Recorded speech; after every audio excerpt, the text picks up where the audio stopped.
So he went out on the road all alone. It's a lot like he found himself 2 days ago in the Alps. Done, finished, over. No one gave him a chance. But from somewhere deep in the dream, Floyd Landis rode to make it all come true. All along, he knew how this fairy tale should end, but it's one of the hardest conclusions there is. Then one day, a wise doctor told him he was running out of time, that his hip was dying, and that his ride, as he knew it, was almost over. In the face of history yesterday, he defied the clock. Today, he takes the greatest ride any cyclist could ever take, in the shadow of the Eiffel Tower and where a city was once liberated. Floyd Landis wears Le Maillot Jaune. It is the single greatest thing a cyclist from Lancaster, Pennsylvania could ever do. Today, a conclusion, and yet, a new beginning.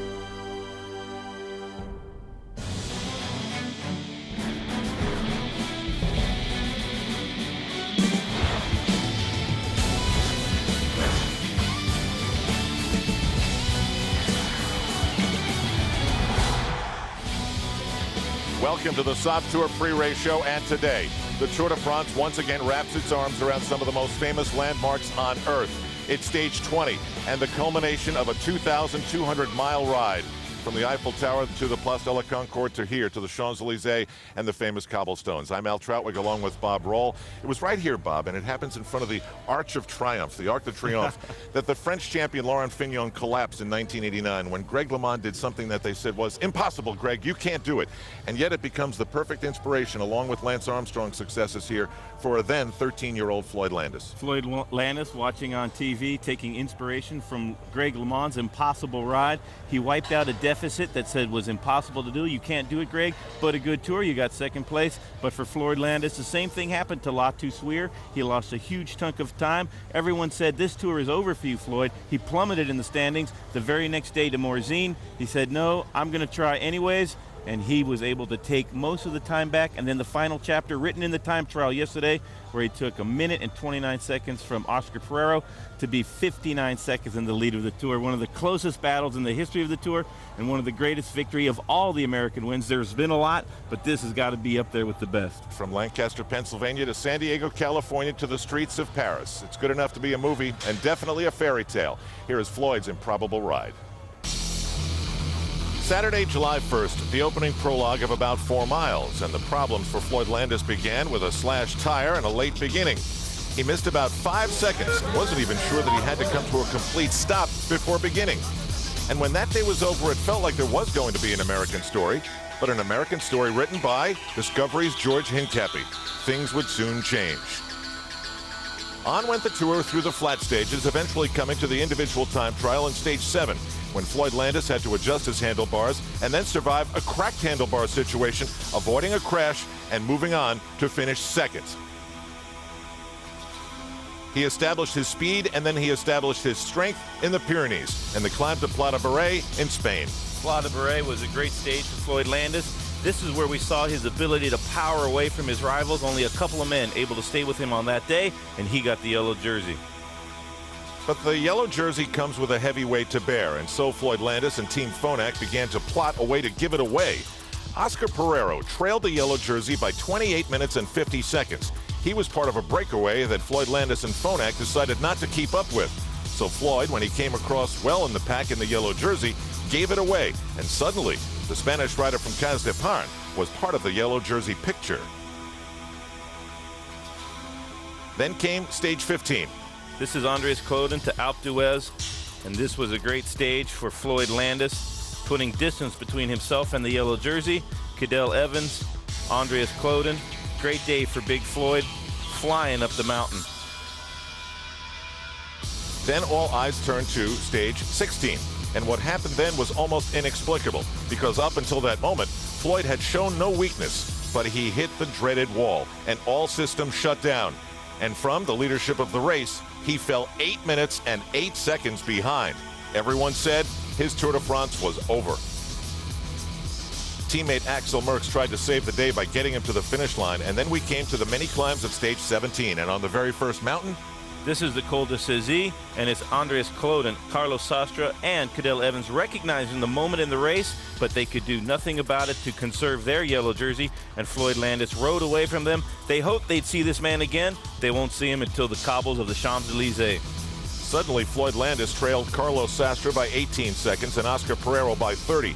And it brought us to yesterday's individual time trial, when at all the early time checks, Floyd Landis got positive reinforcement that what he was doing was of championship caliber. The bike was dialed, Floyd was fired up, he had great momentum from the Morzine stage win and pulling himself back into the GC picture. That was all he needed to do a great time trial. Fifth man in the yellow jersey, Oscar Pereiro, did the time trial of his life, but not quite enough to save the jersey. Floyd Landis, unbelievable ride. And as the sun set yesterday in Mont-Saint-Lamine, Floyd Landis talked about what it means to wear yellow into Paris. If I arrive in Paris with the yellow jersey, that would be all I could have hoped to achieve in this sport. I think most cyclists will agree that it's the biggest race in cycling. And if that happens, I will be satisfied with my career, no matter what happens next. Wow, so Floyd reaches the pinnacle in Paris, leading the race by 59 seconds in the race for the yellow jersey presented by Michelob Ultra. On down the list, the contenders who failed to keep up to Floyd Landis' pace. Denny Menchov, DeSalle, Moreau, Zubeldi, and Rogers winding out the top 10. And there you have the American stories well off the pace set in the 2006 Tour de France. There was that moment yesterday, and a moment of great sportsmanship it was, when Oscar Pereiro knew the yellow jersey was gone and he went over and hugged Floyd Landis. And today's stage 20, and Floyd is expected to sip champagne on his way to the Champs-Élysées. But we've seen in past years when Lance Armstrong won that when the race hits these cobblestones, it takes on a crazy energy. Every single guy that's left in the race wants to get a little bit of camera time, and you never know, the attacks sometimes do succeed. Watch for the whole peloton to simultaneously go insane once they hit the cobblestones. There will be attacks everywhere. Probably will come back together like it most times does, and the yellow jersey in Floyd Landis' back pocket. That's a foregone conclusion, but for the stage, tooth and nail all the way to the line. Time now for Bob Key's guide to the Tour, and Bob's going to talk about the epilogue, which is sometimes the best part of the novel. The epilogue sometimes is indeed the best part of the novel. In bike racing, the Tour de France makes the rider. The fame of the event makes the rider famous. And it's the champions that succeed in winning this event that write their names down on the history books. However, American winners have had a very tough time realizing that they are made famous by this event, and they have to return time and time again. There will be a multitude of American winners in the years to come. They will multiply like the blades of grass, and hopefully they won't run away like wild horses over the hills. And now we'll take a break on the Saab Tour pre-race show, make the move to our mobile studio just off the Champs-Élysées. It's time to award our Saab Performance Predictions yellow jersey. And guess what? And Americorns won that too. We'll be back with Phil Liggett and Paul Sherwen after this, prior to stage 20, and Floyd Landis wearing yellow jersey after this on OLN.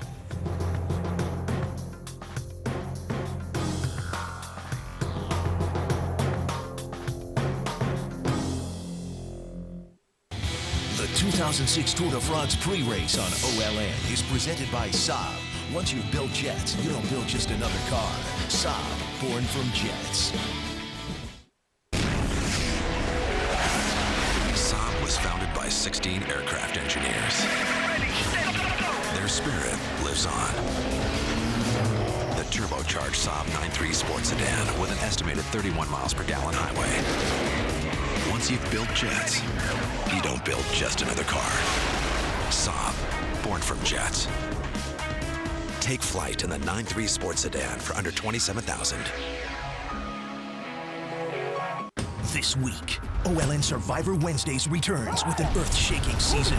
Brace yourself for Survivor Vanuatu Islands of Fire. Go! The gender war is about to explode. Picking them girls off one by one is what it's going to be about. We're out for blood now. Hot drama. It's definitely personal. Screw you. Molten tempers. You're messing me up! Steamy situations. She's hot. Guard! What are you doing? It's enough to cause an eruption. Survivor Wednesdays Vanuatu begins Wednesday at 7 p.m. on OLN. Greg LeMond was the American trailblazer in cycling's great race, winning in '86 and finishing with 3 Tours de France championships. Lance Armstrong came back from cancer and won a record 7 straight to become an American icon beyond cycling. And now in 2006, the improbable ride of Floyd Landis, beginning on the roar up the mountains in stage 17 and continuing yesterday with enough time gained in the individual time trial to put him in the yellow jersey en route to Paris. For 80 years, the Americans had nothing, nada, to show in the Tour de France. Then Greg was a top 10 finisher in 84 and began to win championships in 86. Now American cycling almost expects an American to finish in the top 10. Our mobile studio has made its final move. We're just off the Champs-Élysées, where stage 20 will finish today. Al and Bob back with Paul Sherwen and Phil Liggett. And it's at a time like this and an event like this where you start thinking already of what's next and who's going to sign what contract. Well, here's Floyd Landis looking at hip replacement surgery, coming off the biggest championship of his life. What do you think is next for him, Phil? Well, you know, I think first of all, you've got to have a serious setback if you're American to finally win the Tour de France. Greg LeMond was shot, Lance came back from cancer, and now a hip replacement is in view for Floyd Landis. But you know, I've spoken to a lot of people, Al, in the last 2 weeks. People have sent me emails when they've heard our commentaries, and they reckon he'll come back a better rider. Well, if you look at what's next for Phonak, they're loaded. iShares, internet, investments, that just drips of money. So do you think they'll come through, or do you think Floyd is going to listen to other teams?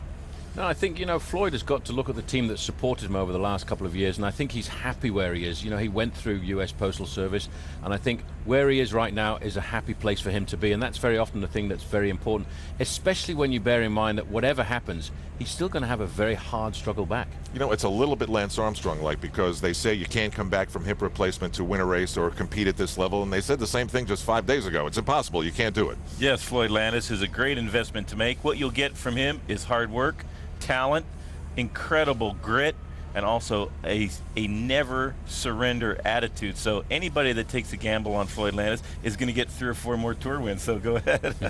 It's time for Floyd Landis and Phonak. Just enjoy the day, and then we'll see where the chips fall. That's our debate of the day, brought to you by Patron. There is no debating the perfection of Patron.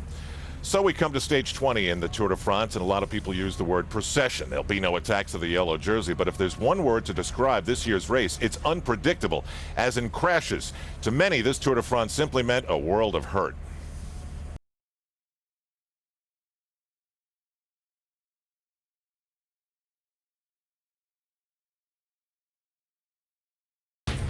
Which all brings us to today. Floyd Landis will probably be sipping champagne. He'll make his way to the finish line, we think, but then you never know. That's part of why we watch stage 20. The Tour de France is well known for its stunning beauty, but nothing gets the blood going like a good crash, and the most frightening of them took place right here on the streets of Champs-Élysées 15 years ago. To the far left of our picture is Abdou Japarov. See how much room they give him, because once his elbows start working, Olaf Ludwig takes him on nicely. Oh, and he's gone! Abdou Japarov is gone. He was using every part of his body to transmit all the energy he had into the bike, and he always veered over to the right. Unfortunately, on the Champs-Élysées, when he was looking pretty good, he moved across to the right just a little bit too much, and he clipped one of the feet of the barriers. If he hadn't crossed the line, then he wouldn't have won the Green Points jersey, and that would have been a terrible injustice. It was an incredible moment in cycling, and the collective breath taken out of the entire world watching that was something fearsome to behold. I was totally amazed that man wasn't killed with that crash. Over his career, Jamaluddin Abdou-Japarov won 10 stages at the Tour de France, including 2 over the very same cobbles that nearly ended his career, not to mention the green jersey 3 times. But he will always be remembered for that amazing crash 15 years ago. That crash of Abdou Japarov's, if you ever see it, every time you see it, you go, ooh. That's sort of the reaction I had. And he walked away. Unbelievable. And we had a crash like that in this year's Tour. Phil, do you think this race has one final surprise?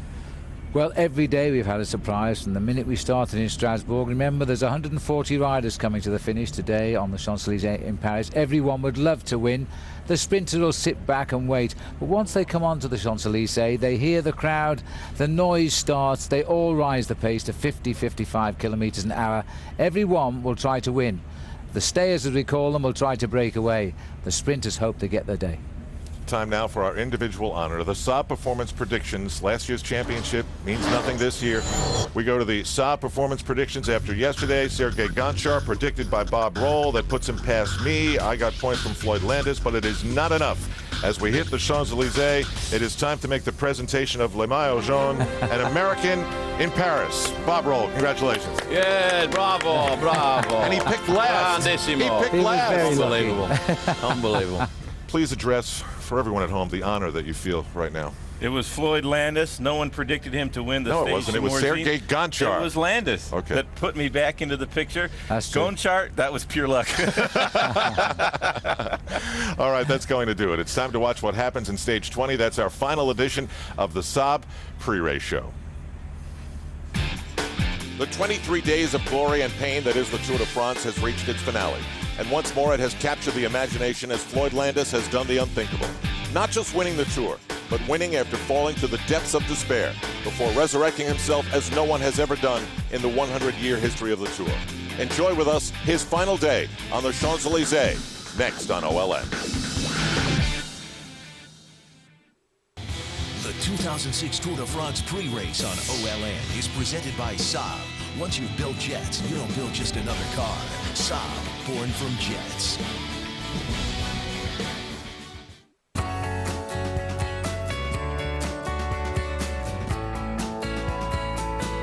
Introducing Ruby Tuesday's Triple Prime Burger. The only one made with prime tenderloin, prime ribeye, and prime sirloin. Ground fresh. So it eats like steak and cuts like butter. The new Triple Prime Burger, Ruby Tuesday.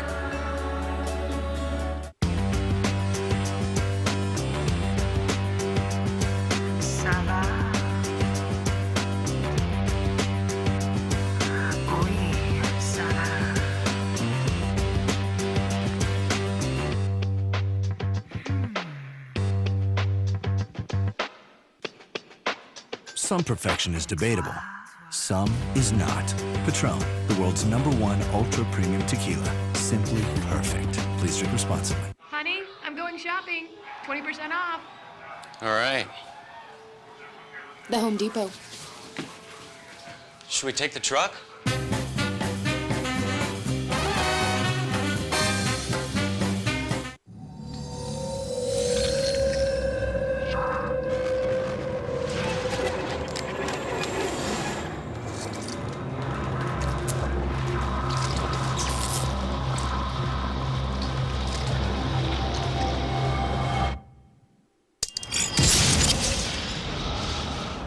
Virus recovery button. The Lenovo ThinkPad Z60 with Intel Centrino mobile technology.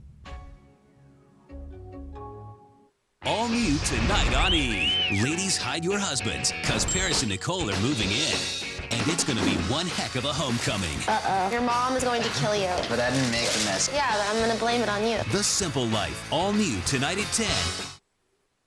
Hi, it's me, Mike Rowe, host of Discovery Channel's Dirty Jobs with the good news. Shark Week is back. And now, you can watch an exclusive uncut Shark Week premiere, behind-the-scenes footage, and extra bonus material, including the best Shark Week episodes from years past, with Comcast On Demand. Dive into Shark Week this summer on the Discovery Channel.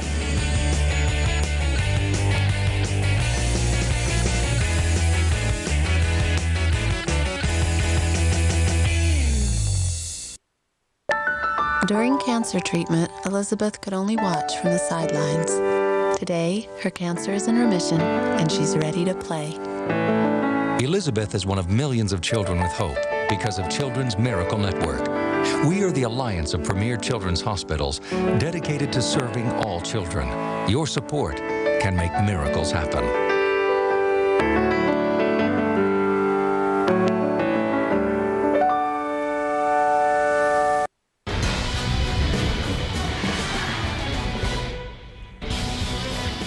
That's the scene. We're on the Champs-Élysées. That's the palace. There's the Eiffel Tower. Where are we? Of course, we're in Paris.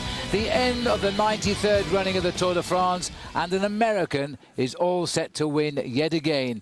Hi, everybody. I'm Phil Liggett with Paul Sherwen, and welcome to our live coverage For the last time, sadly, of this year's Tour de France here on OLN, Paul, it's the big day for Floyd Landis. It's a huge day for Floyd Landis, but don't think it's going to be a promenade around the Champs-Élysées, because it is a race. It's the final race, and a lot of riders want to have glory on these fabled cobblestones here, and Floyd Landis will try and keep out of danger, try and keep out of trouble, and hopefully at the end of this stage he will be crowned the winner.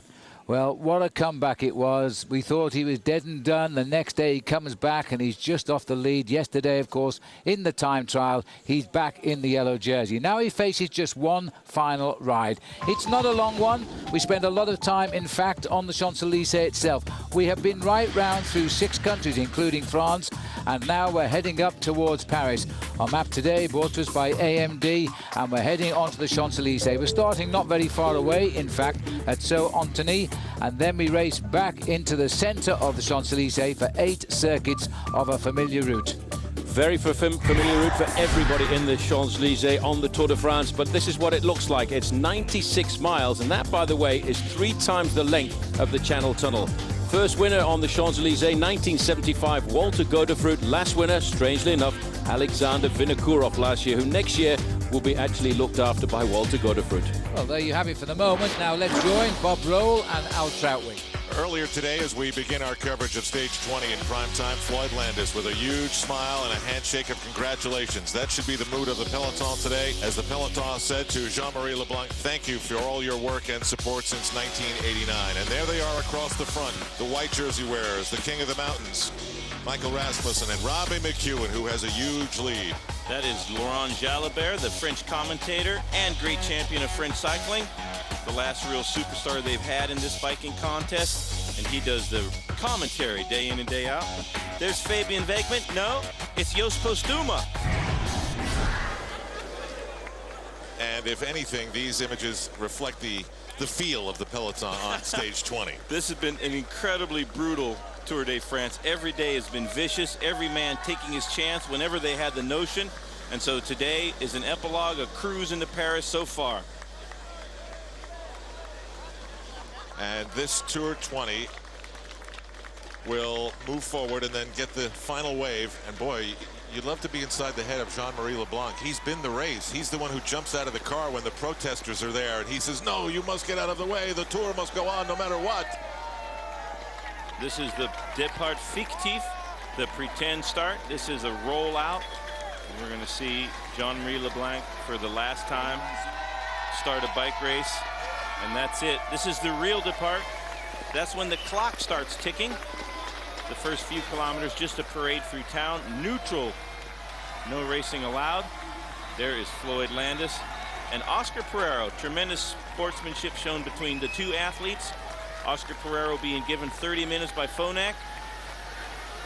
And Oscar Pereiro, nothing but congratulations for Floyd Landis, who has been the dominant athlete of this tour. So all respect has been given to Jean-Marie Leblanc, to all the jersey wearers, especially Floyd Landis in the yellow jersey today.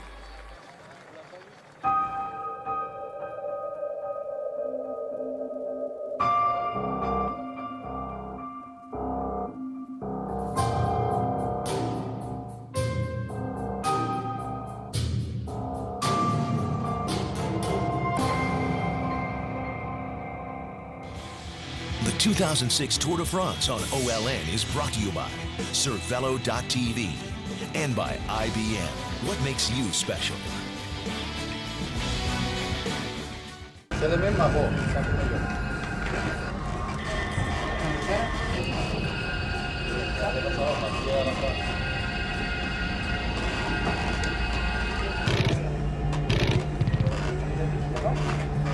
So, boss, what keeps you up at night? Maybe you've been tasked with coming up with the next best thing since sliced bread. But look at the guy who invented sliced bread. He didn't invent bread. He didn't invent slicing. He just applied new technology to an age-old problem. Now, who's going to help you do that?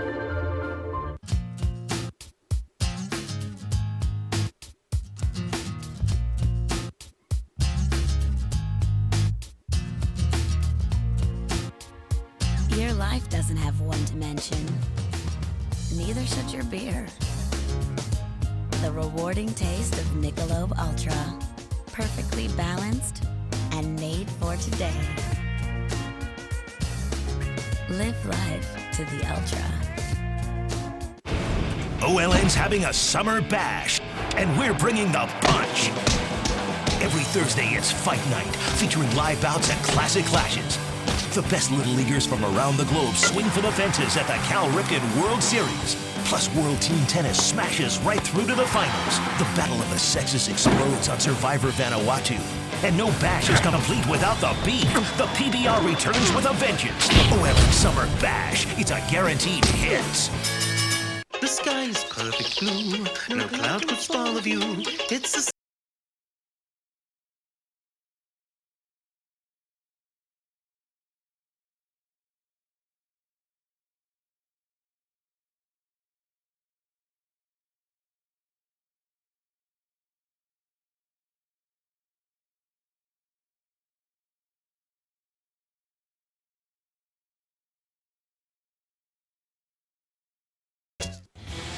The 2006 Tour de France on OLN is brought to you by Nissan.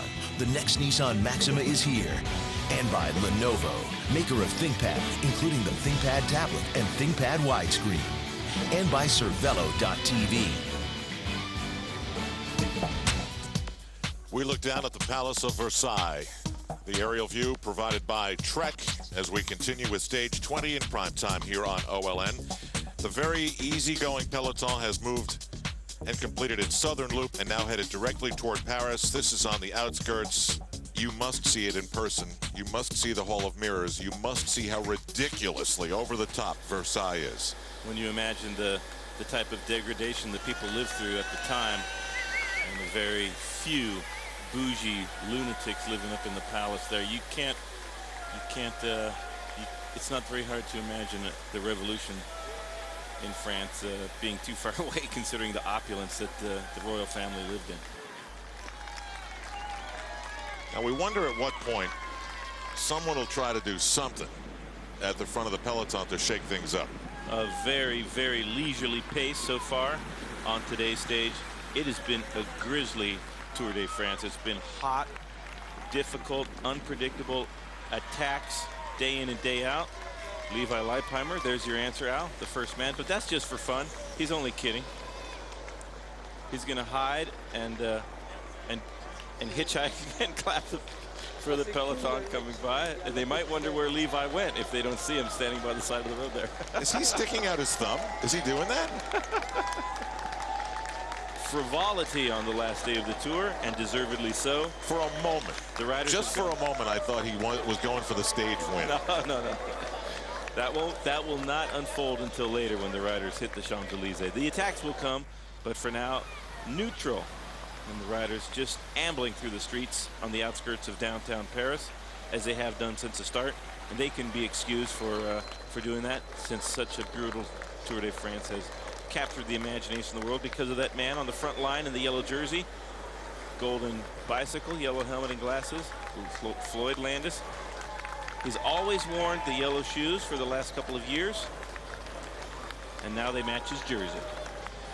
You know it was a torturous Tour de France when Alpe d'Huez was not the hardest of the Alpine climbs. Oh man, La Toussuire was brutal. The stage to Morzine with the Cessy and the Colombière, and then the final climb of the Jouplan, and then down into Morzine. That was also a brutal stage. The winner not emergent, and Floyd Landis almost taken out by the Stars and Stripes there. Got to be careful with the flag, folks. The stages in the Alps, we thought when the race route was announced that would decide the race. But it wasn't until the final time trial that a winner emerged, and that was that man in the yellow jersey, Floyd Landis. What an incredible tour it has been. And amazingly, Floyd Landis will, just a few weeks from today, have surgery to replace his hip. There are evidently two choices to be made as far as how invasive a procedure is done. They're still trying to figure out exactly which way they're going to go, but the doctors have told Floyd that there's every chance that the hip will be as strong as ever and pain-free. That's got to send a shiver of fear through Floyd Landis's competitors to imagine that he would be stronger after his hip replacement surgery than he is now. And I don't know if we can reasonably expect to see a ride like he did to Morzine. And what a year to be a free agent. Seriously, I mean, if you look at what's going on in the sport right now, and you know that there's a couple of big names who are tainted, if you were trying to build your team, who would you sign? You got to have Floyd Landis if you're trying to build the best team in the sport.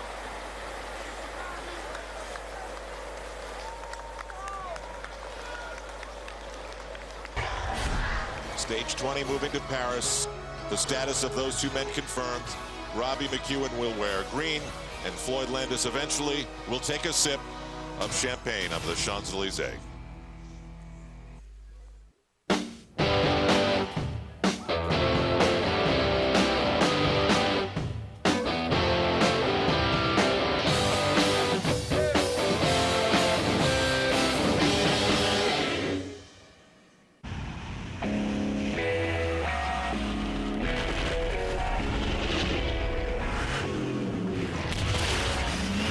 The aerodynamic principles that keep a Saab jet in the air help the Saab 9.5 remain firmly on the ground. Introducing the new 260 horsepower Saab 9.5. Once you've built jets, you don't build just another car.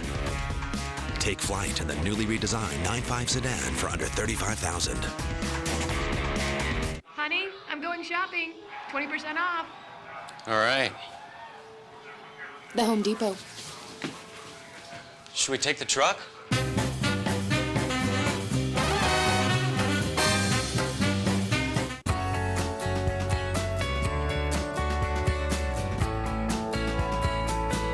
Introducing Ruby Tuesday's Triple Prime Burger.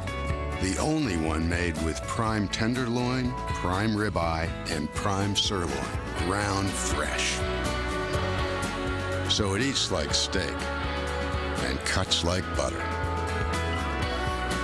The new Triple Prime Burger, Ruby Tuesday. OLN has two of the biggest names ever to play the game. Next, Venus and the Philadelphia Freedoms try to hold down the Houston Wranglers. Tomorrow, Pete Sampras and the Newport Beach Breakers crash in on those same Houston Wranglers. It's WTT, starts next, only on OLN. Would you like to rub elbows with SpongeBob SquarePants? How about help the Tuttles build a motorcycle on American Chopper? Comcast Spotlight is currently looking for media sales applicants to join our highly motivated sales team. If you have media sales experience, great presentation skills, and ability to communicate creatively and effectively in a fast-paced environment, send in your resume to 2809 East Harmony Road, Suite 300, or call 493-5100. It's sometimes fast, it's sometimes furious, but it's always fun. Join our team today. The hit movies you want to see are playing this week on In-Demand Pay-Per-View. Why am I being investigated? Why am I being investigated? See George Clooney's Academy Award-winning performance. Hey! Syriana, now on pay-per-view. They're like people or something living in those hills. The lucky ones die first. Order The Hills Have Eyes on pay-per-view. On In-Demand Pay-Per-View. Get it now from Comcast Digital Cable.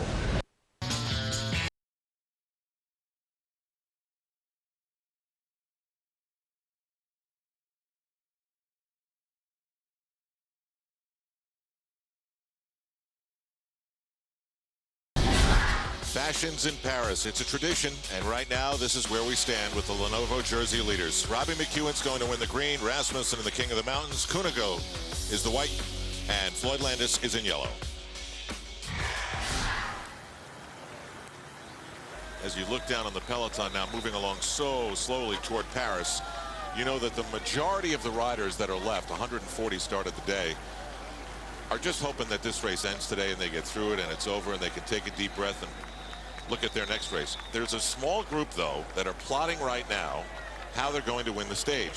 And I talked to Robbie McEwen after yesterday's stage. It was a happenstance meeting, and he clearly knew that he had the huge lead in the green jersey, but being the stage winner meant a lot for him as far as affirming that jersey for him. So he's going to be part of it. He will definitely try to be a part of the sprint finish. Very few sprinters left in the bike race. Both Boonen and Oscar Freire going out in the last few days. Boonen in the Alps and Freire just a couple of days ago. So Robbie McEwen we'll have a couple of less guys to sprint against, assuming it does come down to a bunch gallop. Team Lotto might put some of their GC men on the front to chase down the breakaways that are inevitable. He did say the hardest part about it was creating a sprint finish. Yes, most definitely. Because it's such a small peloton and there's not that many sprinters left, not a lot of teams to do the tempo to catch the breakaways. Last year, Alexander Vinokourov was so strong that he was able to break away, and it wasn't a field sprint for the win. Even though Robbie McEwen was right in there, it was Vinokourov that got the win in a breakaway. It's rare, but it does happen.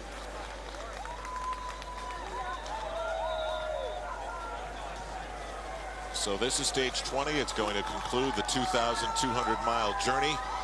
Another handshake for Floyd Landis. I venture a guess he'll have touched hands with everybody in the peloton as this stage moves along. It seems as if every single rider has had a chance to come to the front and pay homage. Say good job, Floyd. Very nice guy. One of the nicest guys in the peloton. And nice guys do finish first on occasion. Floyd Landis will go out the winner of the Tour de France in 2006 on one of the most improbable and spectacular comebacks in the history of bike racing. Levi Leipheimer had his fun. He didn't get the stage win he really wanted, but he mounted a big comeback in the middle of this Tour de France. Well, it's your last day to play along. Go to olntv.com/fly to the finish during the tour for your chance to win a Saab 9 7X. Today's code word is, appropriately, Paris. You can also win a Cervelo bike or the yellow jersey like we used in the performance predictions, signed by Phil, Paul, and the victorious Bob Roll. What if Floyd didn't get the yellow jersey by 59 seconds? What would be happening in this stage right now? If he fell a few seconds short. Or if it was a 10 or 15 second cushion. It might be a different bike race altogether. But he put quite a bit of daylight between himself and Oscar Ferrero in the time trial. You know, it's funny, you could make two arguments. You could make the argument that he never should have come back, or that he should have won this Tour de France by 8 minutes. That's just the way it goes. The bike racing, totally unpredictable. This is stage 20 of the Tour in prime time. Back on OLN after this.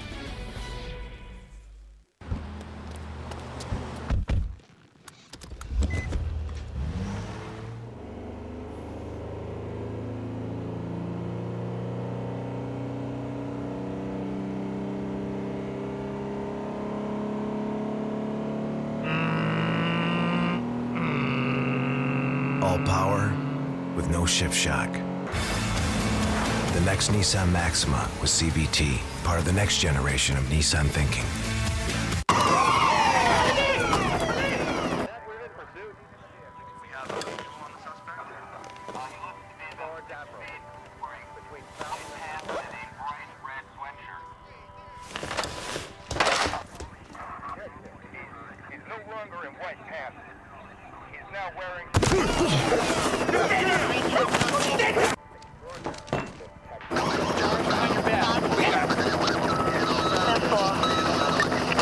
Subway Dinner Theatre presents The Unfed.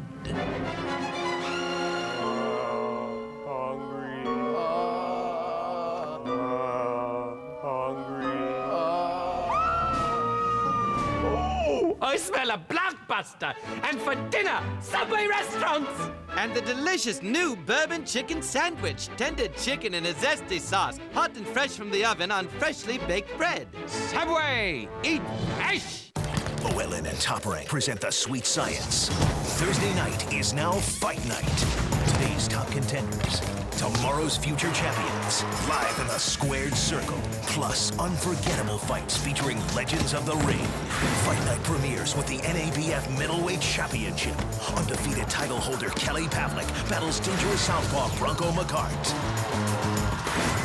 Fight Night premieres Thursday at 9, only on OLN.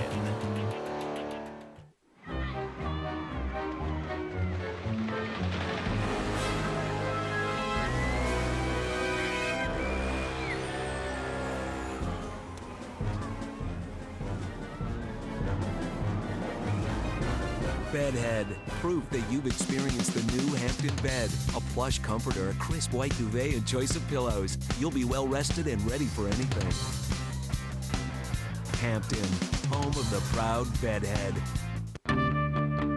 When we set out to build an entirely new type of motorcycle, we looked everywhere for inspiration, except to convention.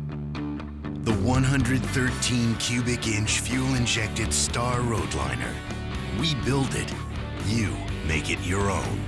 Test drive one today at participating Yamaha dealers. Now get a 5-year warranty plus low 5.9% financing on any Roadliner or Stratoliner. The 2006 Tour de France on OLA is brought to you by Saab. Once you've built jets, you don't build just another car. Saab, born from jets. And by LLB, official outfitter of OLA.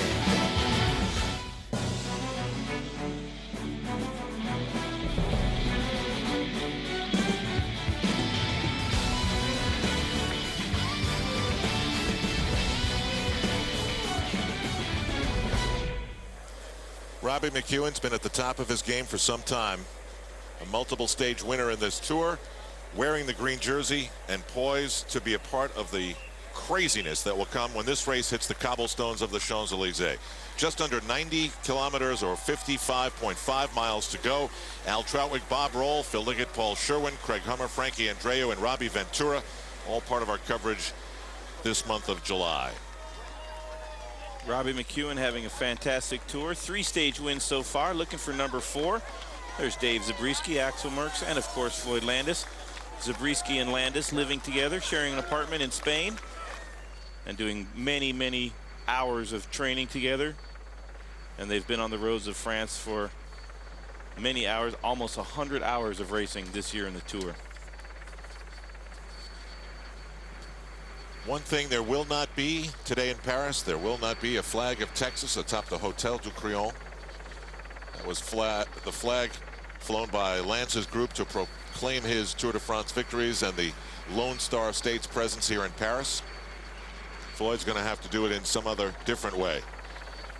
As the peloton makes its rounds around the city, it's time to go back to Lance Armstrong one more time for Lance on, riding into Paris.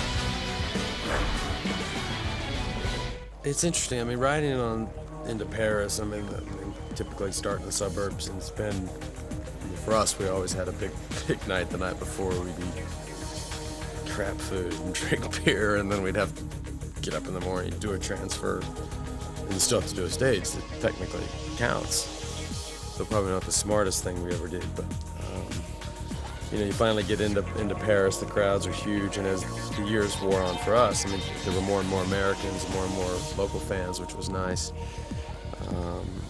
For me, I was always just glad to be there because it was almost over. I mean, I really always wanted to get out the tour. I mean, it was 3 weeks of constant focus and attention, and I mean, the countdown, I think we do like 7 laps on the Champs-Élysées. I was just so glad when we got to Bell Lap. It was like, let's get this over with. The important thing to remember, I mean, if you crashed 3 kilometers before the finish line, broke your collarbone, never got up, and you had a 10-minute lead, you still lose the Tour de France. So while it looks ceremonial, it's very much a real stage.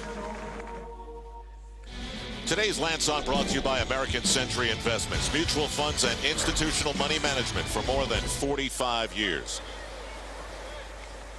Lance admitted a lot. Yes. The big party the night before the final stage. That's why maybe a little bit of fatigue for the riders coming into Paris on today's stage. Very leisurely tempo, and they can be excused for taking some easy miles. There hasn't been one easy kilometer yet in the tour. It's been tempo from the start of each stage. The riders not capable of doing the big sprints have been attacking like lunatics, and of course the mountains are always hard right from the first kilometer. It's been a tour that no one's been able to control. Not one day has there been a team dominant like we have seen in the last 7 years with Postal and then Discovery. So that gives all the riders, in the back of their minds, they know that there won't be a huge chase, and why not give it a try? So just about each man in the peloton has at one time or another tried to break away for the stage win, and that is a very difficult rhythm to get used to and makes for a very, very tough tour. And Bob, because of the part of the world that I come from, the peloton today is so easygoing. They're a lot like the Long Island Railroad. They're about 20 minutes late. We get a book every day that tells us exactly what time the peloton is supposed to arrive at every village and city in that particular stage. And we've got the numbers for this stage 20, and they've got some catching up to do. Well, they'll speed up on the Champs-Élysées on the last few circuits of the stage. However, what we've become accustomed to is the riders being 5, 10, 15, 20 minutes ahead of schedule. But in this tour, not the case. And the riders way behind on today's stage. They'll make up a little bit of time as we accelerate towards the finish. But not anything like the tempo that we usually see during the stage of the tour. Cyril de Sceaux, yellow jersey. First place Frenchman, teammate of Christophe Moreau. Just to go back to Lance Armstrong for a moment.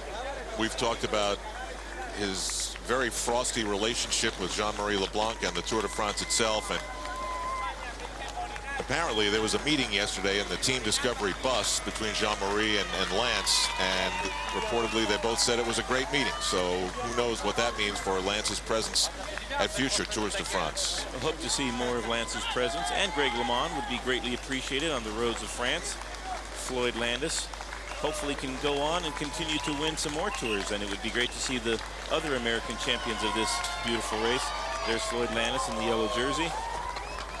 Cyril de Sceaux has had a great tour. AG2R lost their GC leader before the stage because of Operation Puerto, Francisco Mancebo.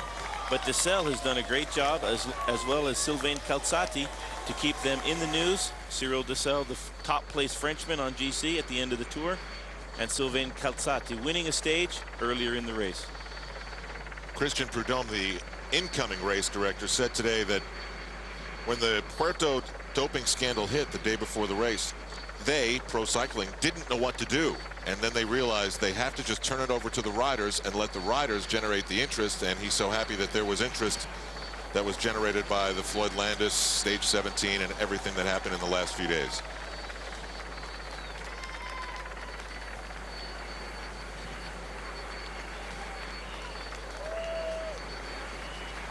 Just about to enter the city now. And the peloton has been given one final gift by Mother Nature.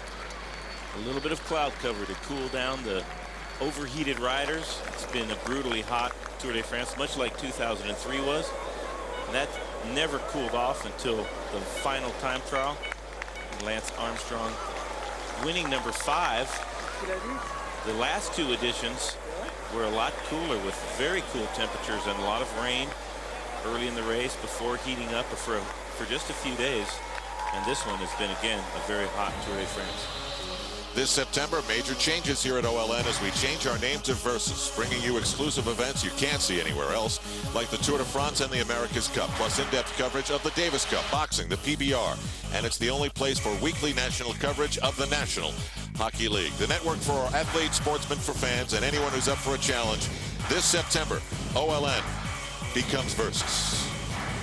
And yesterday we announced that Versus will be airing live the Tour of California, the Amgen Tour of California in February.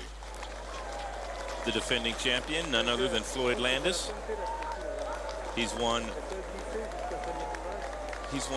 Amazingly, he's won 4 out of the 6 stage races that he's done this year.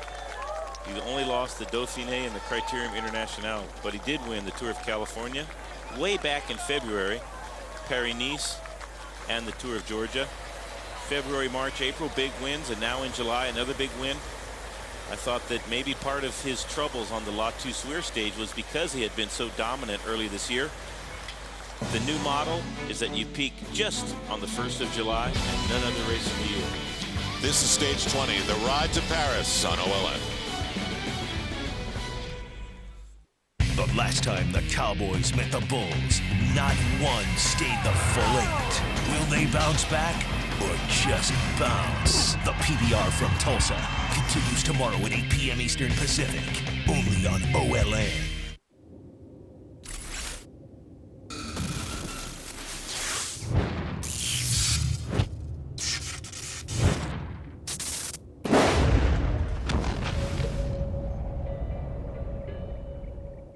How about here? You got anything? No. What about now? Stop. No. Here? No. What about now? No. No. No. Stop. Back up. We're in. 4 bars, baby. The rabbit's back. It's, $18 for an hour. Because the city's expensive enough. GoDaddy, the world's #1 domain name. Bang bang banana pants with a lazy baby bingo. Makes it fast, fun, and affordable to get on the internet. Just buy any other hot internet product and your .com is just $1.99. With your very own .com. Any other domain name for just $1.99. This train's coming in. $1.99.coms at GoDaddy.com. Just go to www.godaddy.com. It's GoDaddy!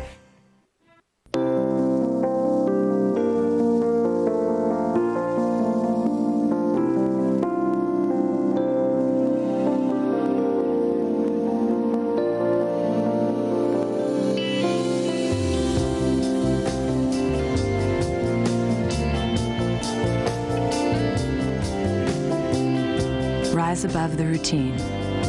Call 1-866-370-4500 for a Utah travel guide.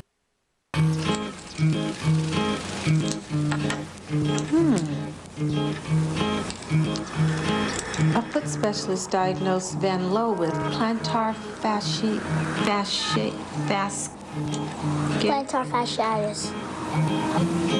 Someday, medical school. Today, start saving with free checking that lets you save automatically. Get started on your someday today at Wells Fargo.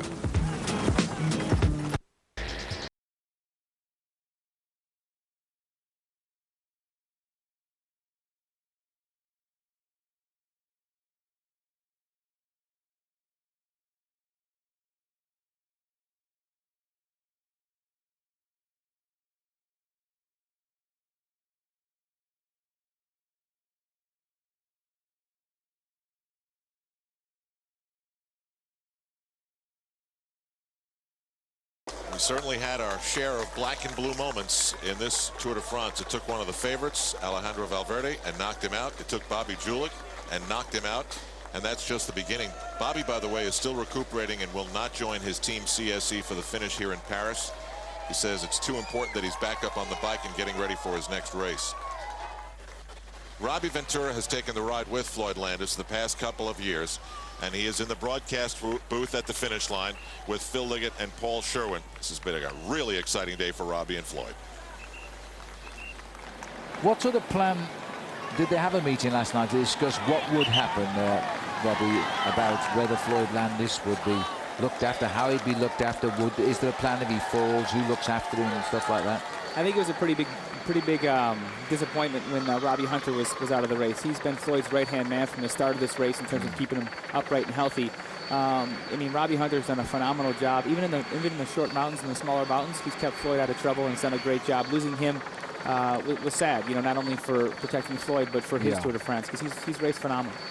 We're talking with Robbie Ventura, the coach of Floyd Landis, who's just waiting now for Floyd to come home and then probably drink the champagne.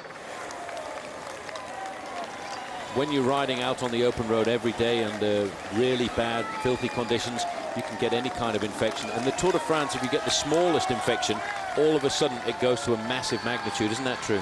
It amplifies. You can't get a day off. You can't get a couple days. You can just rest and let that come down, let it drain a little bit. Each day you keep hitting that saddle, and any small little issue, like you said, just gets... What is this? Hold on a second, Robbie. I'll have to say there is a jerk standing in the middle of the road there. That guy was absolutely ridiculous. He was a spectator. Most of these professional riders got out there. They will have shouted immediately when they saw that bloke doing that, but we very rarely see that in the sport. You see Damiano Cunego go there hitting his head. That guy was a nutcase. Well, I've never seen it before. That's crazy. And those are the little things that could ruin a Tour de France, and it's a shame that they happen.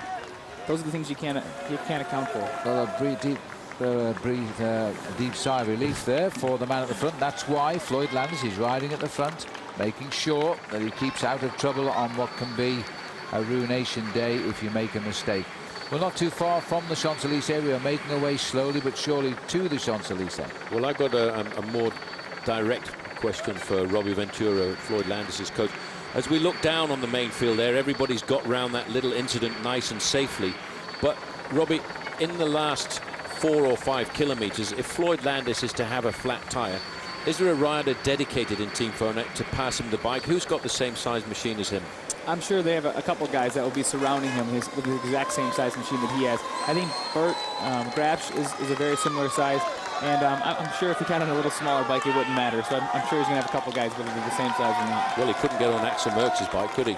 He'd make it work if he had to. Saddles go up and down, of course, but that situation, I must say, was quite amazing to see that. And the Tour de France now heading right around France, of course, the last day of 3 weeks and 1 day of racing. We had a couple of days off on rest days. One was a long travel day. And now the riders are heading home to Paris today. We'll finish, by the way, as soon as Bogart gets all the water he wants, up on the Champs-Élysées with 8 circuits of the Champs, and that's about 6 kilometres or so a lap. So just under 50 kilometres to complete the Tour. And bet your life they'll be racing flat out then.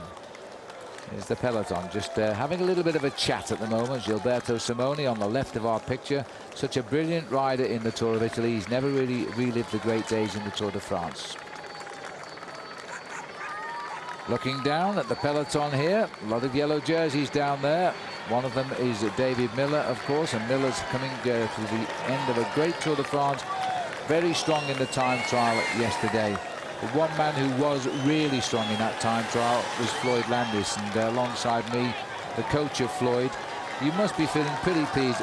It's all right knowing that the guy can do the ride, but once he gets it all out, that's the pleasing aspect. Absolutely. I mean, we rode the course in the morning, and he felt so good, but you just never know until it actually happens. And the rides, the occasion like that, it was a special day, and he had a special ride. You say he rode the course in the morning. He did. He got up and he rode the full race distance of 57 kilometres. And then you came and told me he rode the last, what, 10 kilometres at 50k an hour, warming up?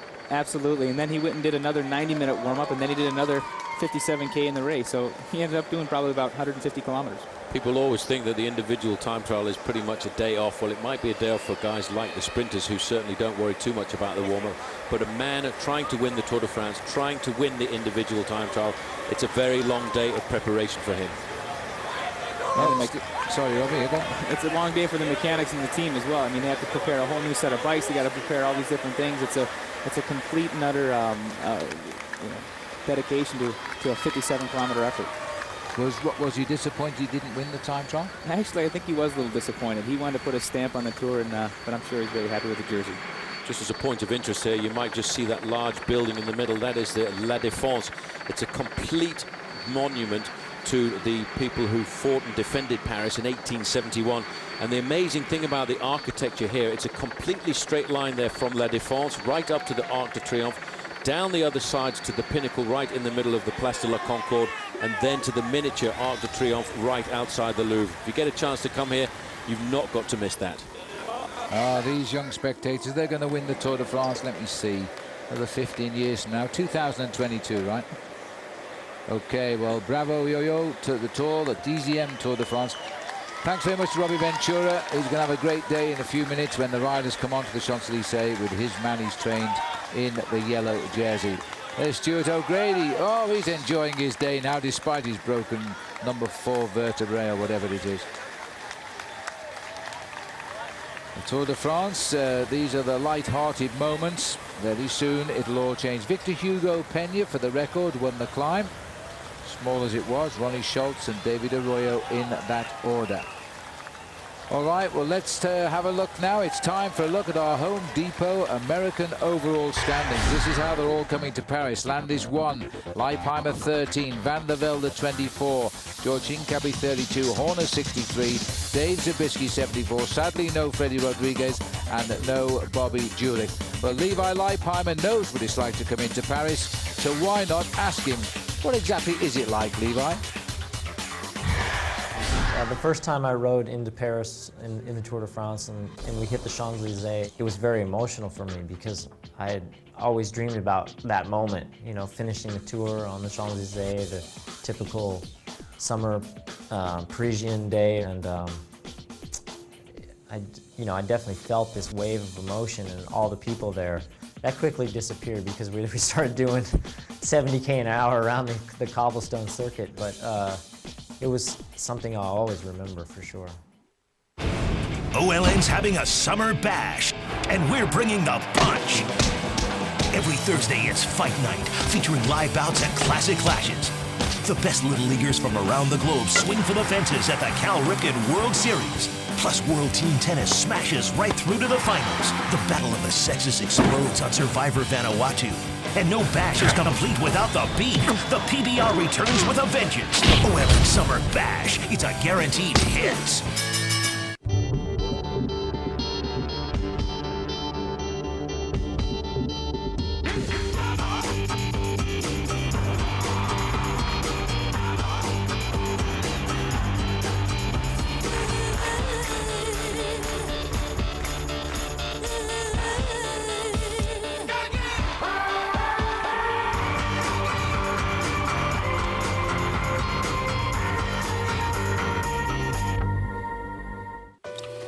Our workday never ends. I'm not saying our people don't go home or have lives, but ending our workday here doesn't stop our best thinking from moving forward someplace else. Dynamic networking from AT&T enables collaboration around the world and the clock, so Allen's company is always ahead of market demands, schedules, and the competition. The new AT&T, your world delivered.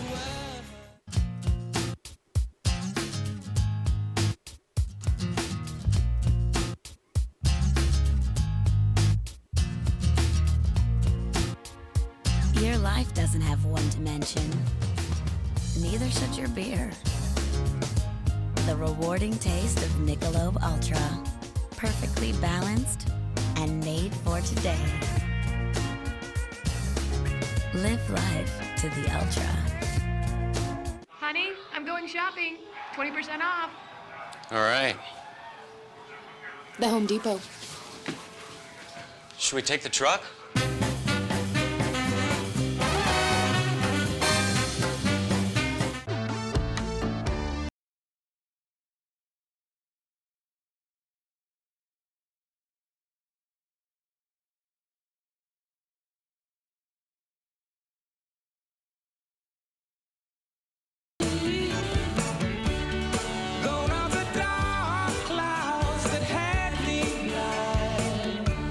It's gonna be a bright, bright, sunshine. Today, stage 20 on OLN. We're surrounded by the beauty of Paris. On the banks of the river Seine, it seems as though everywhere you look, there's a palace, a chateau, a church with an amazing story to tell. Al Trautwig, along with Bob Roll, will get back to stage 20 in a moment. Bob, I know you've told me that just finishing the tour was one of the great moments of your career. What do you think it's like, though, to just finish and have the accomplishment of that, but knowing that you thought you were going to be a major player in the race? Yeah, I think there was some very disappointing stories for the American bike racers on the tour. Levi Leipheimer sounding a little bit disappointed. George Hincapie wanted to do a lot better. Chris Horner absolutely exhausted at the end of this race trying to help Cadell Evans to do good. Of course, Fred Rodriguez crashing out early. That was a disaster for the rider on the lot of the Wiedemann squad. Christian Van de Velde, a fantastic tour. And of course, Floyd Landis, be real. That's the greatest moment of his sporting career. Let's get the final reports from our guys who followed the Tour de France each and every day. Frankie Andreu and Craig Hummer sum things up. It's safe to say it's been a bittersweet Tour de France for the Discovery Channel racing team. They came into this year's tour with 4 riders who had podium aspirations. And although that goal may not have come to fruition, on a positive note, Jaroslav Popovic did win a stage, and George Hincapie became only the 4th American to ever wear the yellow jersey after his tactical Stage 1 ride. Another American, Levi Leipheimer, may not have had the tour that he hoped, but his aggressiveness in the mountains showed that he has the mental and physical strength to challenge for the podium for years to come. I spoke with both George and Levi over the past couple days. They're ready to move on and focus on future challenges, but Levi in particular told me that next year's Tour de France is already in his sights. But for one of their friends, today is a dream come true. And for more on that, let's send it over to Frankie Andreu at the Phonak camp. For Floyd Landis and Team Phonak, they came into this race saying from day one they were here to win the entire tour. Now, granted, they went about it in a very different way, something that we haven't seen in the past 7 years. Early on in the race, when Floyd had the yellow jersey, he gave it away. He didn't want his team to use up all their energy so early in the race. Then the disastrous stage 16, the kiss of death. The next day, I've never seen such a courageous ride from a rider in the Tour. Floyd was remarkable. I never imagined an American would be able to win the Tour so soon after Lance Armstrong had won his 7. Now, this race was very unpredictable. It was wide open. There was a lot of surprises, but I don't think Floyd is surprised because he's going to be standing on the finish line in Paris wearing the yellow. And now it's almost time for these teams to think about their futures, and it's hard to figure out exactly what's going to be included in that. But for Team Phonak, how do you think all the members of the team are feeling? Well, I think they have an incredible sense of accomplishment. It was a tremendous team effort. Floyd Landis had to go it alone at the final day to Morzine, but Axel Merckx especially rode a great Tour. And what we don't see a lot of times is all of the teamwork that gets done on the days leading up to the mountains and early in the mountain stages. Phonak was a fantastic team, the best team in the bike race. They didn't have the best GC team-wise, but they do have the yellow jersey. And straight ahead, some of the most beautiful pictures in sports as the Tour de France hits Paris. Marcus Foden having a great time trial, the first long time trial, stage 7, fading a bit after the end of a long, brutal Tour de France. And Damiano Cunego, having already done a number of Grand Tours in his career, a little bit better on the day in the time trial. Foden dropped 38 seconds behind. Started the day just 5 seconds behind, but Damiano Cunego really had a very good time trial. Probably the best in his career on a flat, long, hot stage like we see in the Tour de France. And Damiano Cunego will be the white jersey winner on the podium this afternoon. Now it's time for the 10-2 moment brought to you by Nike. Floyd Landis off and rolling in stage 19. Fast enough to beat the yellow jersey worn by Oscar Pereiro to claim the yellow jersey for his own. Speed was in need and in full supply for Floyd Landis, who plotted out every inch of the ride. For more great stories, go to wearyellow.com. I remember coming to Paris, Bob, doing an entire French Open, here for 2 weeks, surrounded by Roland Garros, the Eiffel Tower, and then one day we went someplace for dinner, and all of a sudden I saw that area of Paris with the skyscrapers. I didn't even know that was it here. That's not really near the Eiffel Tower and all the real historic stuff. They try to keep the hoopty out of the historical museum. Yes. All that crazy 70s architecture. This is stage 20 of the Tour, just on the fringe of the center of Paris. Where would you go for a delicious panini hot off the grill? How about your microwave? Try a Corner Bistro panini from Stouffer's. Cooked on our revolutionary grilling tray, they're the only panini that actually grill to perfection in your microwave. For a crispy, restaurant-inspired panini at home, try our full menu of Corner Bistro panini. And see what's cooking at Stouffer's. I want to ride. I want to ride. I want to ride. I want to ride. I know. Let's go. The full line of fun and reliable CRFs from Honda. Everyone wants to ride. For monthly payments as low as $39, visit relief.honda.com or ask your Honda dealer about Red Hot Summer Relief.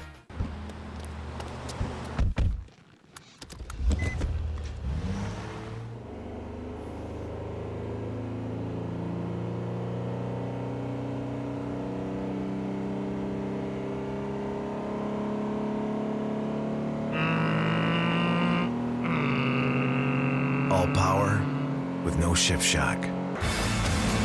The next Nissan Maxima with CVT, part of the next generation of Nissan thinking. Introducing Ruby Tuesday's Triple Prime Burger. It eats like steak and cuts like butter. The only one made with prime tenderloin, prime ribeye, and prime sirloin, ground fresh.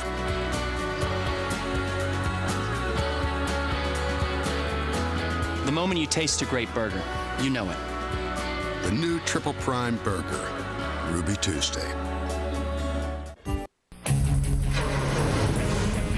This is sick!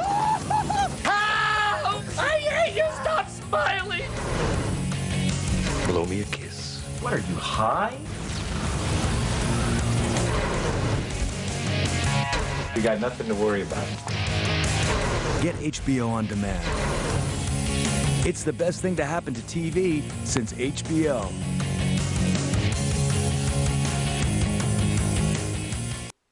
Would you like to rub elbows with SpongeBob SquarePants? How about help the Tuttles build a motorcycle on American Chopper?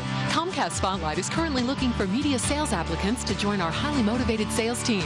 If you have media sales experience, great presentation skills, and ability to communicate creatively and effectively in a fast-paced environment, send in your resume to 2809 East Harmony Road, Suite 300, or call 493-5100. It's sometimes fast, it's sometimes furious, but it's always fun. Join our team today.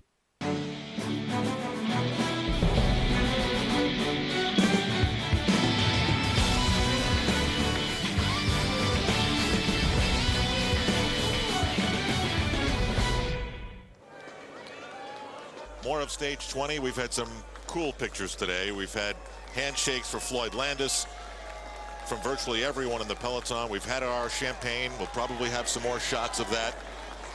We've seen the Phonak team ride at the front. And we still have a lot of miles to go. They'll do many laps in the center of the city where we are on the Champs-Élysées.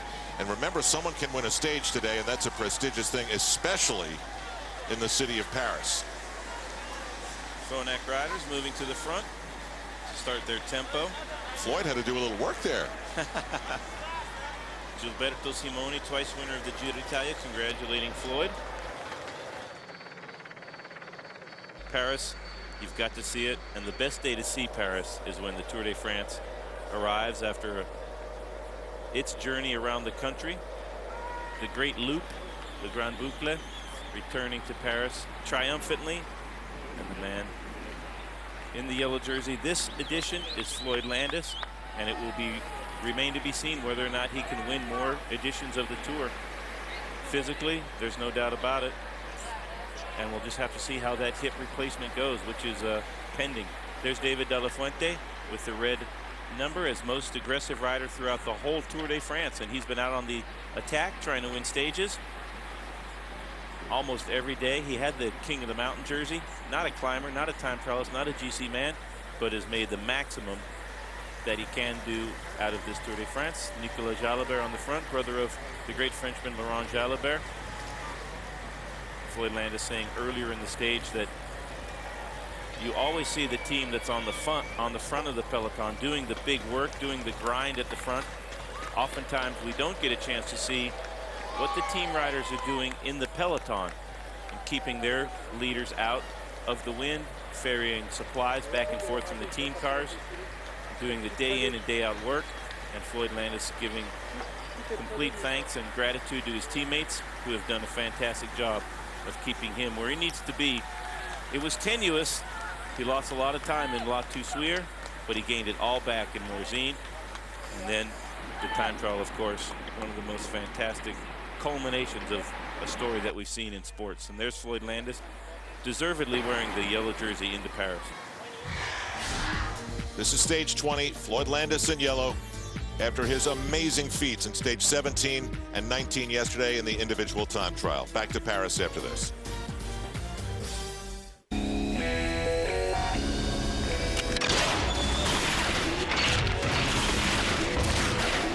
Saab was founded by 16 aircraft engineers. Their spirit lives on. Introducing the all-new Saab 97X. Once you've built jets, you don't build just another SUV. Saab, born from jets. Take flight in the 97X SUV for under $39,500. Blue skies are the norm in the mountains when summer comes, and I'm on the trails every chance I get. Maybe more important than the weather is the gear I use to maximize my experience. I choose LL Bean gear. These can be long days. Over 90 years of boot making experience goes into LL Bean's Cresta hiking boots. Boots so comfortable, I know I'll wear out long before my feet do. Mountain weather can change without warning, and when it does, I'm ready with my Mountain Storm system. I can put on the rugged jacket for protection against the wind and rain, just a soft shell if the weather's cool, or both for a warm, dry jacket in the worst weather. For a full day of hiking, I load up my award-winning Bigelow pack, and I know I can cover a lot of terrain in total comfort and with everything I need within easy reach. Products designed for durability and performance, sold directly to the consumer at a great price. Check out llbean.com or call 800-441-4913 to get a free catalog or ask an expert about any of LL Bean's gear. LL Bean is the official outfitter of OLN's Tour de France broadcast team. If you missed any of OLN's new hit series, consider this your lucky break. It's the IPT King of the Hill 8-Ball Shootout Marathon, with all 6 episodes rack to rack. Watch as the world's greatest shooters battle it out for the richest purse in the history of the sport. But if they want to survive to the final round, they'd better bring their 8 game. The IPT King of the Hill 8-Ball Shootout Marathon. Tuesday at 6 Eastern, only on OLN. Subway Dinner Theatre presents The Unfed.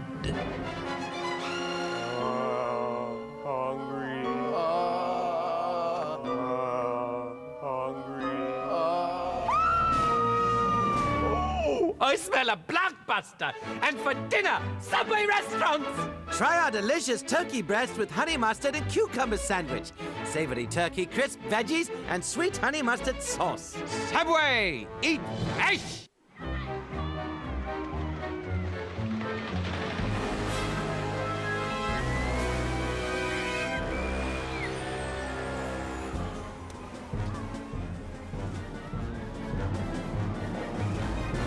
Bedhead. Proof that you've experienced the new Hampton bed. A plush comforter, a crisp white duvet, and choice of pillows. You'll be well rested and ready for anything. Hampton, home of the proud bedhead.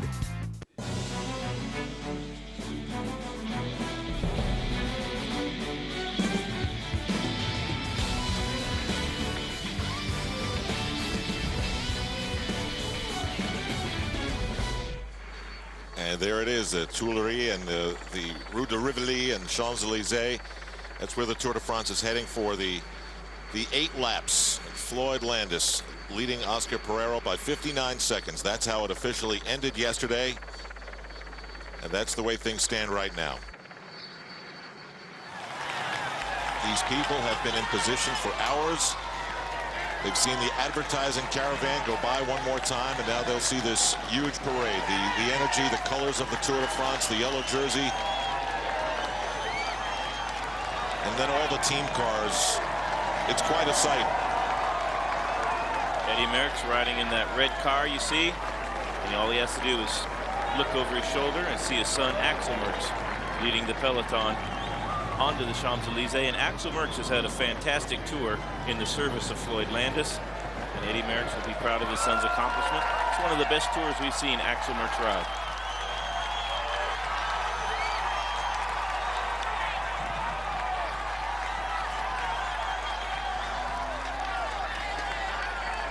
Memorial to Joan of Arc overseeing the peloton and the big Ferris wheel. Paris's Central Park. Get chills every time I see this. It's one of the great sights in sport.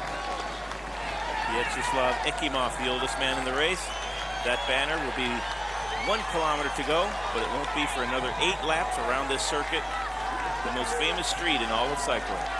The oldest man in the race at 40 years of age. He showed he still has the stuff yesterday in the individual time trial. Had a great result in the individual time trial, finishing in the top 10. I believe he was 5th on the stage. This is his 15th tour. Last year he was unable to participate because he crashed in training, and he got a little bit of gap on the peloton. Top of your screen, the Creole with no flag of Texas above it. Or California or Pennsylvania for that matter. That's right. And there's a obelisk there. At the center of the Place de la Concorde, one of the most beautiful spots in the city. That's where Marie Antoinette and King Louis XVI met their demise. A salute by Ekimov. A salute from Ekimov to the crowd, since they have been supporting him for his entire adult life. A very nice gesture by the man, Vyacheslav Ekimov. 8 laps. They'll cross the finish line this first time.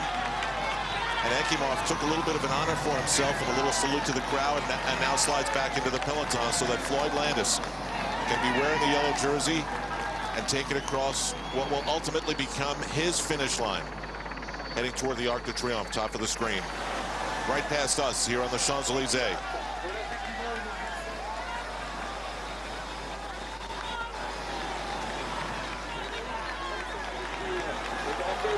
Some Aussie fans for Cadell Evans. And perhaps a stage win with Robbie McEwen.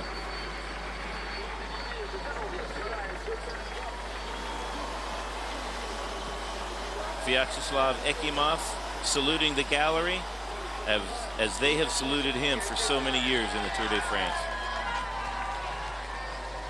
Just 4 days ago, what we're seeing on the screen right now was not possible. Floyd Landis had suffered the collapse of his career. What was a 2-minute cushion became an 8-minute deficit.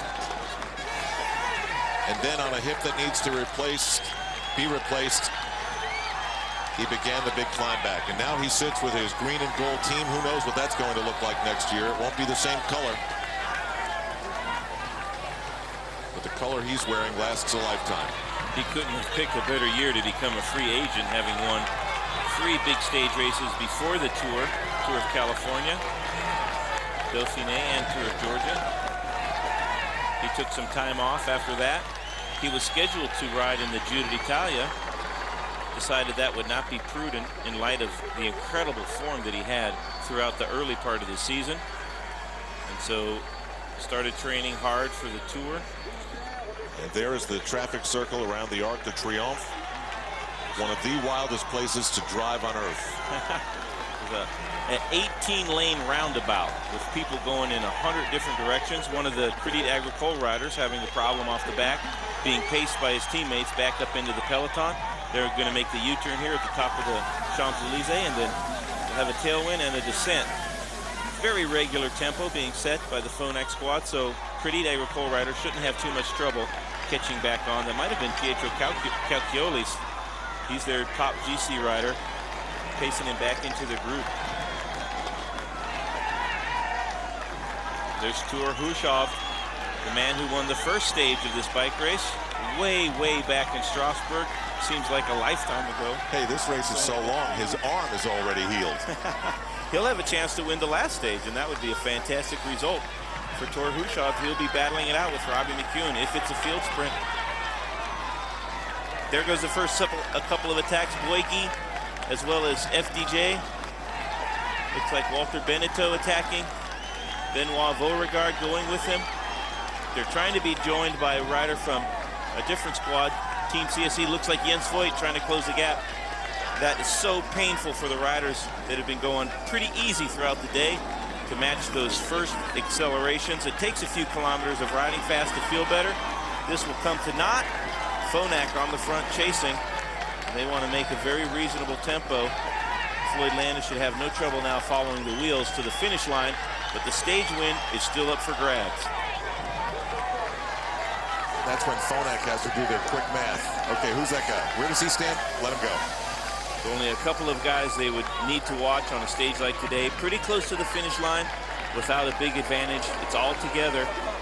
Of course, if Oscar Pereiro attacks, which he won't, but all kinds of alarm bells would sound then. It would have to be one of the riders quite a ways down on GC to be let go out of the top 10. Yuskatel Yuskadi, next team on the attack. These attacks will come throughout the stage.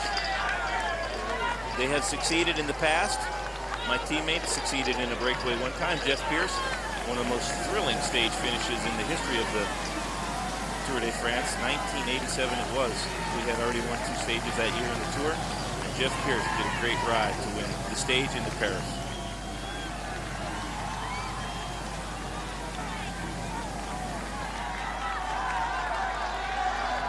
So there's a totally different energy now.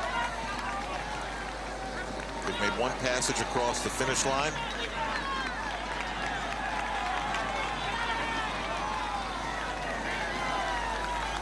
There's Chris Horner on the front of the peloton. He wants to keep it together. Iñaki Isasi, he's been on the attack yesterday. Got away with Levi Leipheimer close to the end. He was reeled in with Levi by the other riders in the breakaway, allowing Matteo Tossato to win the stage. That was the day before yesterday. Chris Horner on the front, trying to keep it together. Robbie McEwen will have a great chance to win the stage if it's a field sprint to the line. Chris Horner said yesterday that his race seemed like it had a black cloud hanging over it from the very beginning, but that as an American rider, it was an honor to take part in this tour because of what Floyd Landis did. Rest of the group rolling through, little tunnel.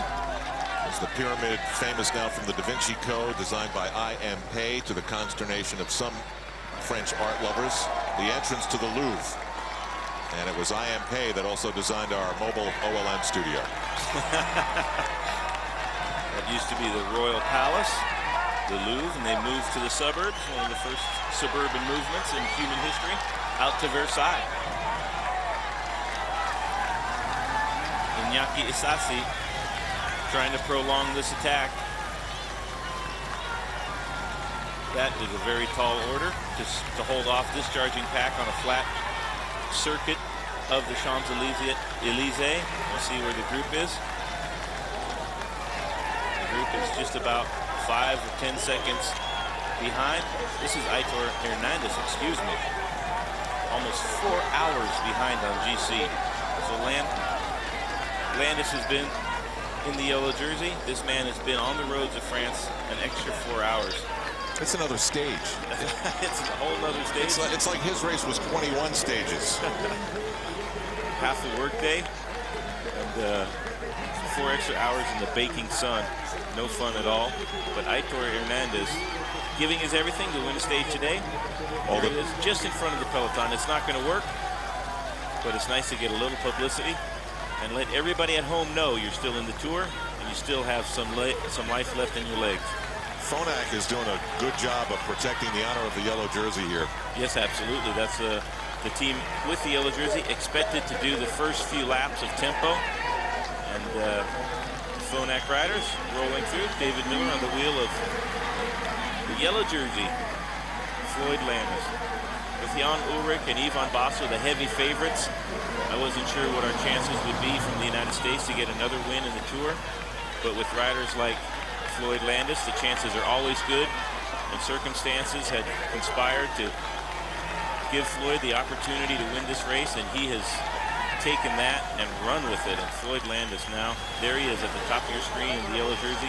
What a fantastic race it's been for the man from San Diego, California.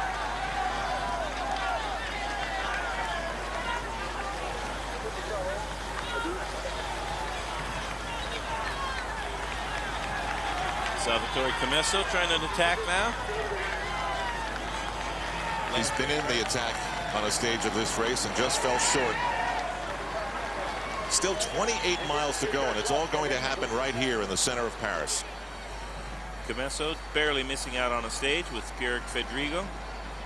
Fedrigo, one of the new French stars, he's on the Bouygues Telecom squad, and that is such a gigantic result for the small team from France. Bob, I sometimes wonder, with as many miles as there is to go, why some of these attacks happen when the peloton could always pull them in aerodynamically with this many miles to go. Yes, absolutely. If you have no sprint and you're not a climber and you're not a GC contender and you want to win a stage, there's only one way to do it, and that's to leave the peloton behind and hope that they don't chase you. They almost always do. And that's why the attacks almost never work. That's Comesso joining the Saunier Duval rider. Could very well be David Miller. Tall Brit, time trialing specialist, allowed back into the tour after a 2-year suspension for doping offense. And now it looks like Phonak is content to settle back a little bit and let some of these other teams in search of the prestige today battle it out. Chris Horner immediately in the rotation at the front, so Robbie McEwen very fired up. He's the teammate of Chris Horner. McEwen totally fired up to try to win a stage. He's had great success in the sprint finishes, winning 3. It's been very, very hard to beat in the sprints, and the men that were capable of beating him, a couple of them anyways, Oscar Freire and Tom Boonen, are out of the race. So Robbie McEwen standing a great chance to win a stage. If it comes down to a bunch sprint, if it's a breakaway stays, then he won't have the chance. So it will be the Wiedemann doing some tempo. So the laps continue on Paris's famous boulevard.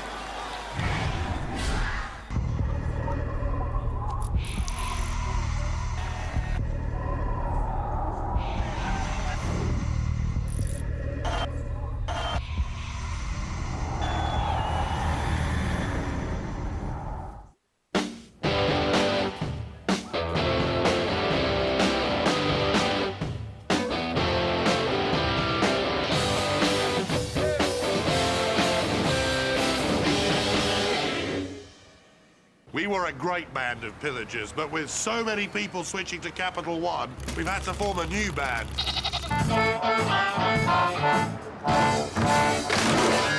Everybody sing! I write the songs, Helga! We even won a battle of the bands. For low rates and great rewards, switch to Capital One. What's in your wallet? The sky's perfect blue, no cloud could spoil the view. It's the sun.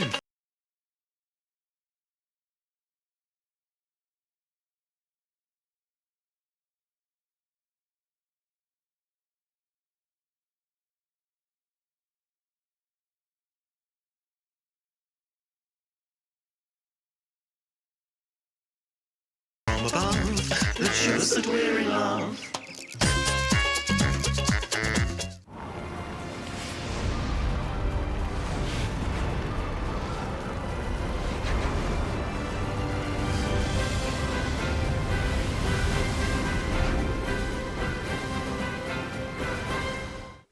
Would you like to rub elbows with SpongeBob SquarePants? How about help the Tuttles build a motorcycle on American Chopper? Comcast Spotlight is currently looking for media sales applicants to join our highly motivated sales team.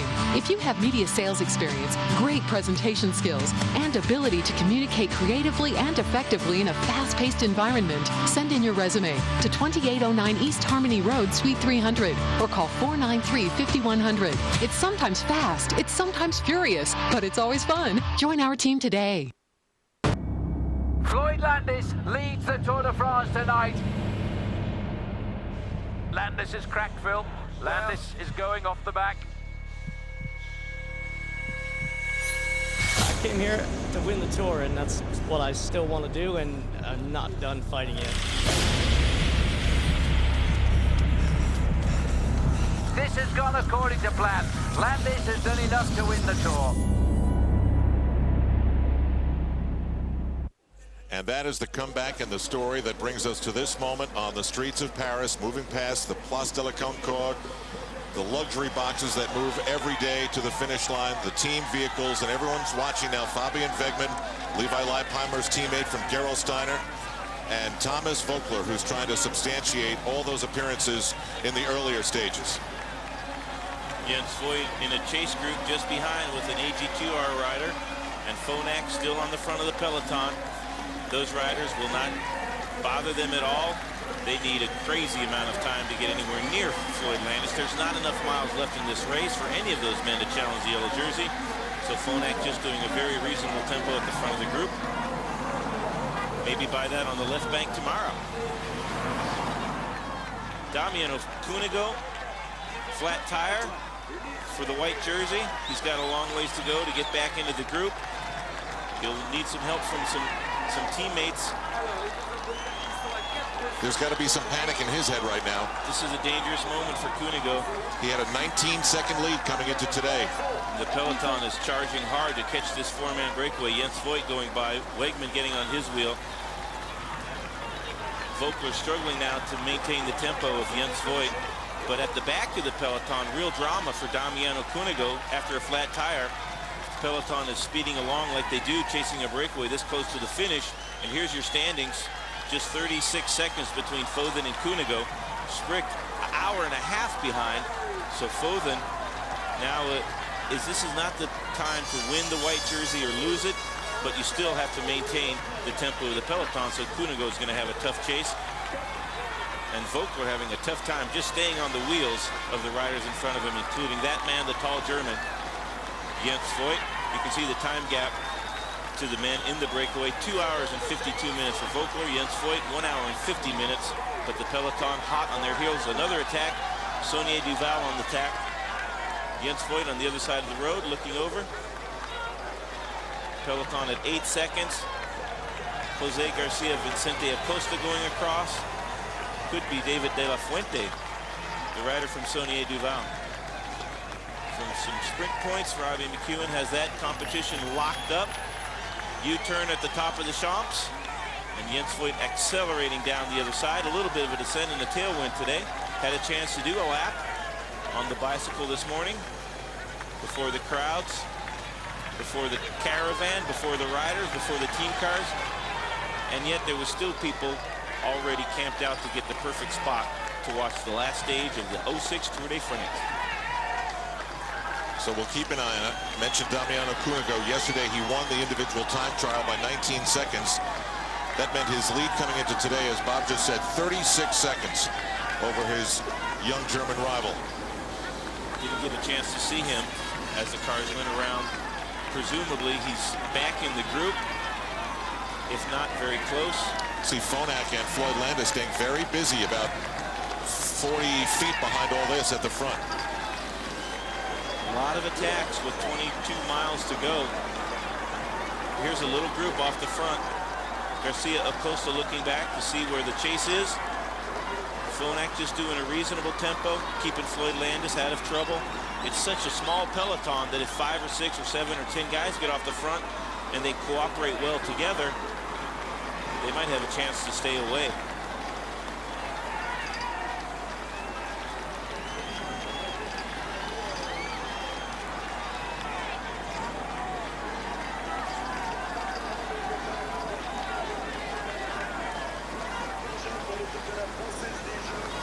So far, nobody has enough to make a break stick.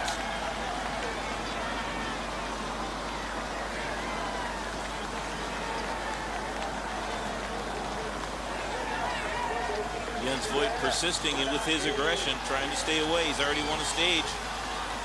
CSC losing a place on the podium after the time trial yesterday. Carlos Sastre falling to 4th place. So CSC still trying to gain some prestige out of this year's Tour de France. Together, we can make a difference. That's why American Century Investments created Livestrong portfolios.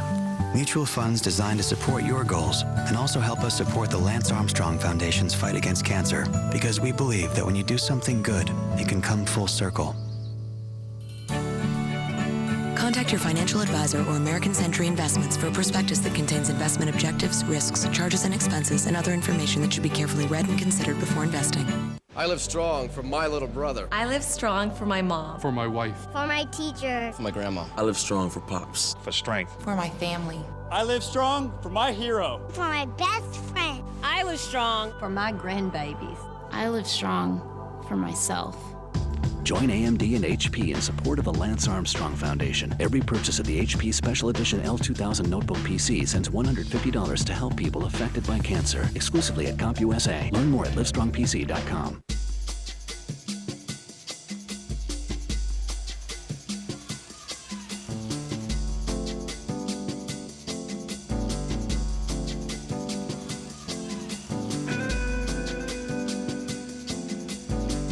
Your life doesn't have one dimension. Neither should your beer. Michelob Ultra. Rewarding taste that's made for the way you play. Live life to the ultra. The road to crown the new king of cycling was anything but straight. From broken dreams to broken bones, sure things to unlikely heroes. This was a Tour de France for the ages.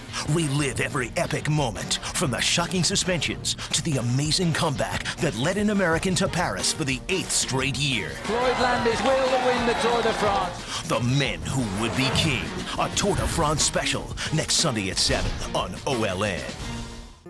Where would you go for a delicious panini hot off the grill?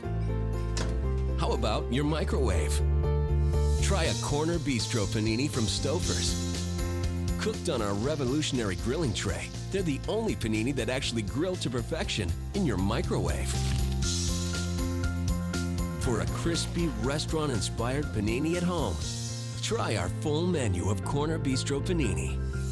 And see what's cooking at Stouffer's.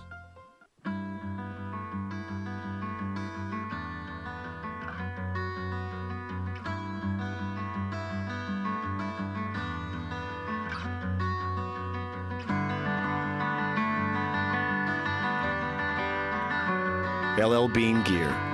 If it lives up to our test, you can be sure it will live up to yours. For a free catalog of everything you need for fall, call us or shop now at llbean.com.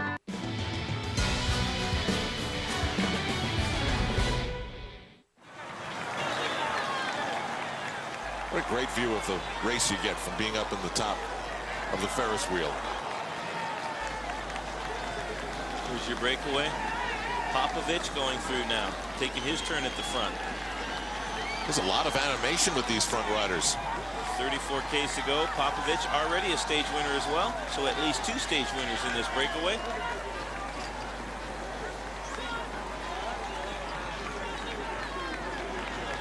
Jens Voigt, a part of the breakaway that saw Oscar Pereiro get 29 minutes, 57 seconds.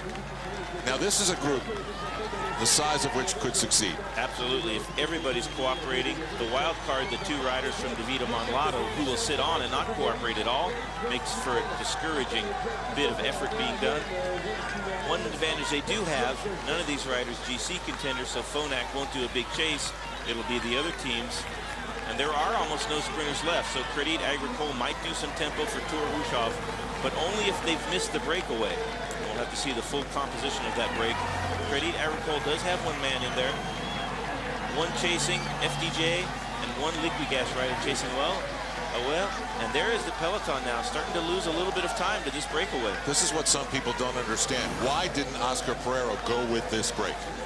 If Oscar Pereiro had gone, it would have been alarm bells for Phonak, and they would have chased with their last bit of energy and effort. And Floyd Landis, he would have chased as well if he had to. But of course, Oscar Pereiro nor Andreas Kloden went with the breakaway, so all the riders in the break are a long ways down on GC. Jose Luis Arieta at the front now. Jaroslav Popovich, Wim van Sumeren. Looks like Pierre Fedrigo as well in the breakaway for Boygi. He's already won a stage. So at least 3 former stage winners. Once you get a feeling for the breakaway in a race, a lot of times you can find the breakaway again. So good indication that this might stay away with the riders who have already won stages, Voigt, Popovich, and Pierre Fedrigo.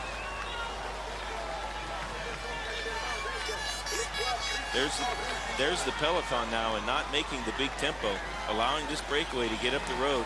20 miles to go. It's been a very strange tour, and that trend has continued. 3 riders trying to catch this big group.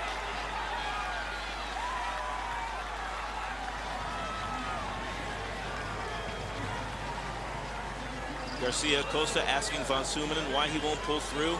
Van Sumeren saying, I don't want this break to succeed. They're grouchy up there today. They're very grouchy.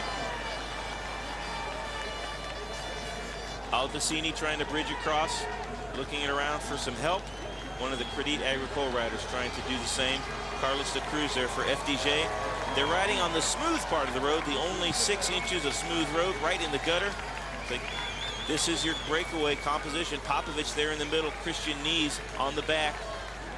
Jose Vicente Garcia Acosta and Javier, looks like David Arroyo also for the Cays d'Epargne squad of Oscar Pereiro. Oscar Pereiro will be tucked in this group, being led by the Phonak squad, but no real incentive for them to do a big chase.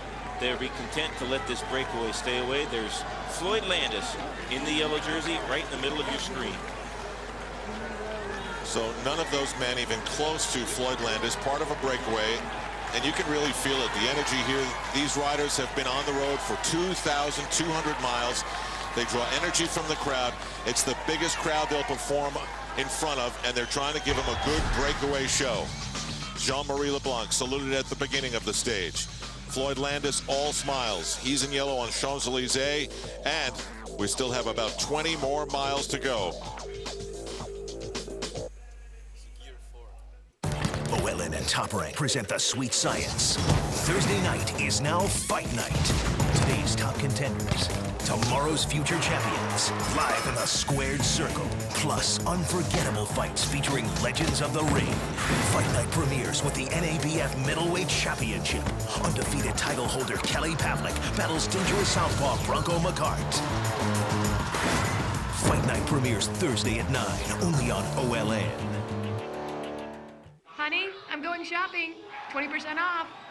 All right. The Home Depot. Should we take the truck?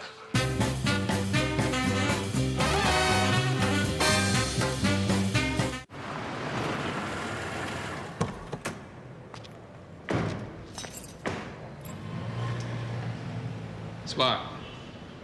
Oh, I'm gonna need those back. I already punched the ticket. The rabbit's back. $47. Because the city's expensive enough. Hey.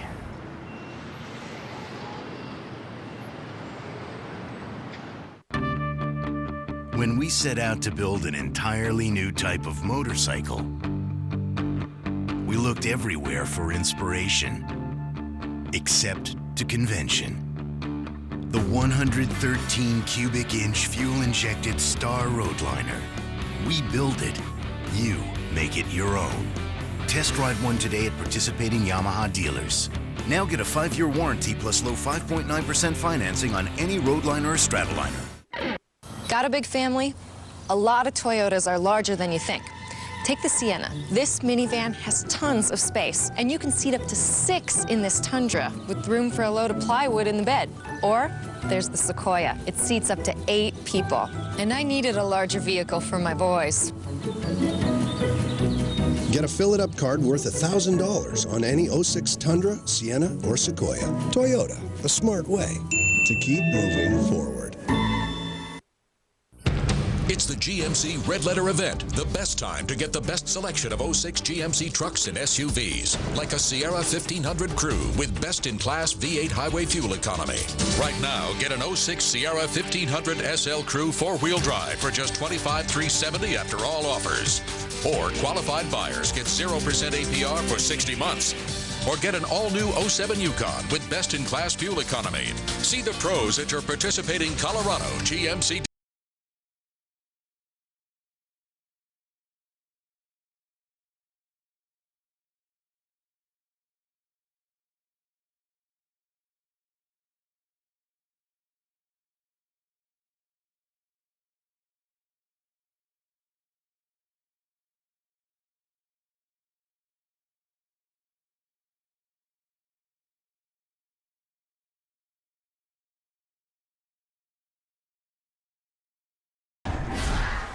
Looked like an old home movie, but it's not.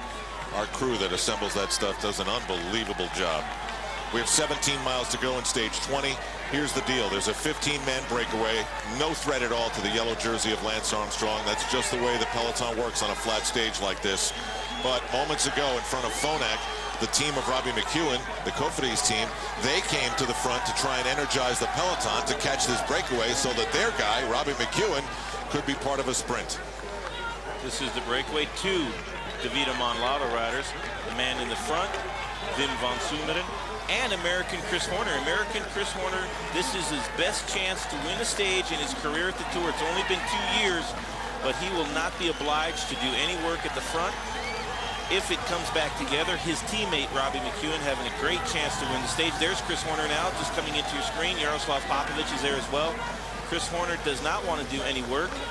And if it comes down to a sprint or another breakaway, this is the field being led by Cofidis and Liquigas. Luca Paolini, a fast sprinter for Liquigas. Cofidis, they have Jimmy Casper, who won stage number 1. They have missed a breakaway, so they are doing very, very hard tempo on the streets of the Champs-Élysées. That will benefit the man in yellow right there in the yellow helmet, Mr. Floyd Landis. He had the single greatest day that we've ever seen in the Tour on stage number 17 de la Morzine. Told the peloton he was going to take off, did just that, and they never saw him again, and now he's in the yellow jersey. How many sprints is DeVita Monlotto going to be able to set up for Robbie McEwen? Not that many. They've lost some teammates. They have 2 guys in the breakaway who won't be able to contribute to that, presumably. There's Chris Horner. And Robbie McEwen's been able to follow the wheels of the other team's leadouts and win 3 times. There's Jens Voigt, one of the strongest men in all of pro cycling. His endurance is unbelievable, and his aggression and passion for the breakaways is undeniable. He's always on the attacks every day. Today, no different. Day in and day out for Jens Voigt. His best chance to win is to go out on the attack, and it's already netted him 1 stage win in this year's Tour. They head toward the Arc de Triomphe, which was built not in salute to World War II, but it was built to salute Napoleon's victories. There's Horner matching acceleration by FDJ. Chris Horner This is the smooth part of the road, just next to the curb. You have to have a pretty good technique to steer the bike down there when you're going as hard as you can go. Philippe Gilbert, perhaps, strong Belgian rider, winner of Het Volk earlier this year, and Chris Horner getting onto his wheel, recognizing that that is a dangerous move and the cooperation not as it should be in this breakaway. Now Horner will have a teammate there, Van Sumeren, and he needs to match the next set of accelerations, and Chris Horner will not cooperate with Philippe Gilbert, the FDJ rider, off the front of the peloton. The group chasing now being led by two teams 15 seconds behind. There they are right there. The team of Luca Paolini, Liquigas, they're on the front with the Cofidis squad, and that's very tough to stay away, even for 15 men working well together. When we come back, stage 20 on the Champs-Élysées in the gorgeous city of Paris continues. OLN has two of the biggest names ever to play the game. Next, Venus and the Philadelphia Freedoms try to hold down the Houston Wranglers. Tomorrow, Pete Sampras and the Newport Beach Breakers crash in on those same Houston Wranglers. It's WTT starts next, only on OLN. The last time the Cowboys met the Bulls, not one stayed the full 8. Will they bounce back or just bounce? The PBR from Tulsa continues tomorrow at 8 p.m. Eastern Pacific, only on OLN. Intelligent key technology that knows you.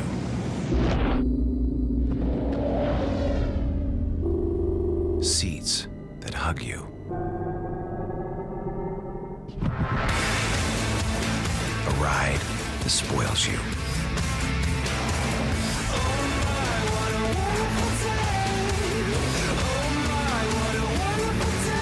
The next Nissan Maxima, part of the next generation of Nissan thinking.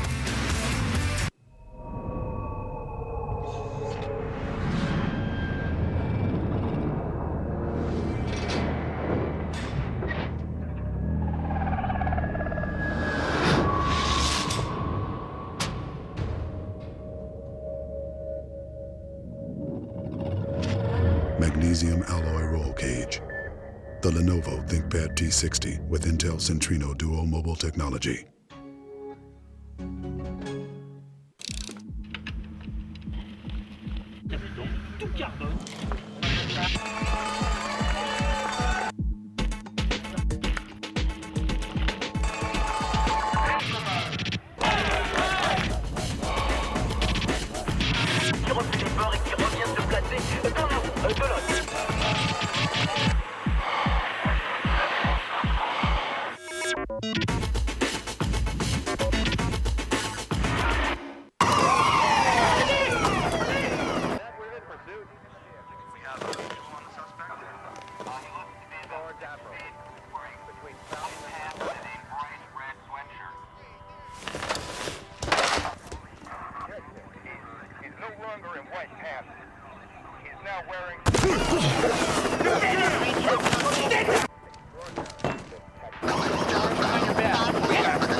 Welcome back to stage 20. The coronation of Floyd Landis continues, and the honor of a stage winner still to come. Seeing a lot of red, white, and blue, and a lot of green and blue at the front. Floyd Landis right where he wants to be, tucked in behind that. For Cofidis, even a couple of their GC men, Sylvain Chavanel and David Moncoutier, coming to the front to do the tempo. Very, very motivated to get this race back together and under control. There's your riders in the breakaway. Philippe Gilbert, an American, Chris Horner. He is in a win-win situation if the race comes back together again. His teammate, Robbie McEwen, the best sprinter in the field. If they stay away, he will not be obliged to work, and he will have much fresher legs than Philippe Gilbert, who is doing all the tempo on the front right now. There is the Phonak squad protecting Floyd Landis right in the front of this charging peloton. And at the back, Michael Rasmussen, the king of the mountain. There's the American contingent cheering for Floyd Landis.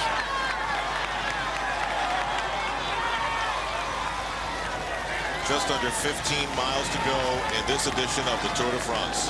Karlstrom on the front for Liquigas, on his wheel Stefano Garzelli. Luca Paolini has been very consistent in the sprints. He has not got the better of Jimmy Casper. Hushov or Robbie McEwen, but unless they catch the breakaway, there's no hope. So Liggett in full flight at the front of the peloton with the Kofidi squad.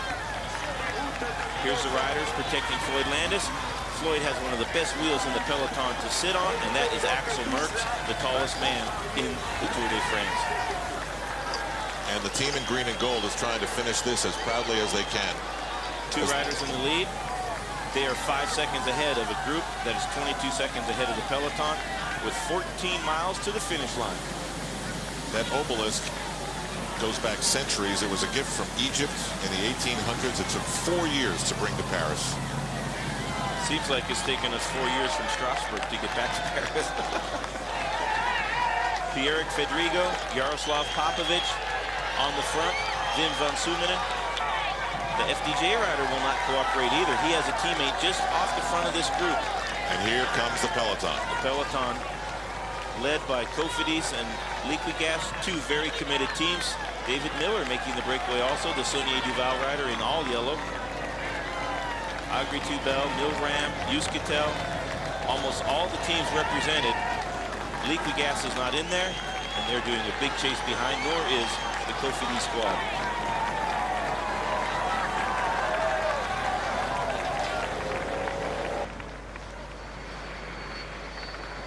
Horner caught now with Philippe Gilbert, and they're in this group, 20 seconds ahead. They're in the 15 riders in the lead, and the peloton with Floyd Landis right there coming through your picture, swinging into the tunnel underneath the Opera of Paris. They'll come out on the other end, take a hard left, and streak back up the Champs-Élysées, back onto the cobbles. Chasing a small group, 15 riders. At 20 seconds, Kofidis and Liggett doing the big tempo. That takes the heat off Phonak. They'll just have to keep Floyd Landis out of danger until the end of this race. 13 miles between Floyd Landis and unbelievable glory. Pierrick Fedrigo taking his turn at the front on his wheel. Philippe Gilbert did a big attack. Chris Horner went with him. They were caught. Jaroslav Popovic, he's trying to keep this breakaway up the road. David Miller as well. About half the group working, about half not, so that's pretty discouraging when half the guys are just sitting on. Chris Horner and Wim van Sumeren, they will not do any work. They will just sit on the wheels and hope that it comes back together. Then Robbie McEwen, the fastest man in the bike race, will have a chance to win the stage. There's a little attack. Looks like Voigt and Miller off the front. It's almost impossible to get 15 men with the same agenda, and obviously we've got a lot of different agendas on display here. They're not going to let Voigt go that easily. Same agenda or the same strength left in their legs at the end of 3 weeks of racing. Van Sumeren coming back across will probably be in the frame when we pan back a little bit with the cameras. Miller and Voigt on the front doing a hard turn of work, and there's the field led by Kofidis and Liggett. The gap is now 12 seconds away from the peloton.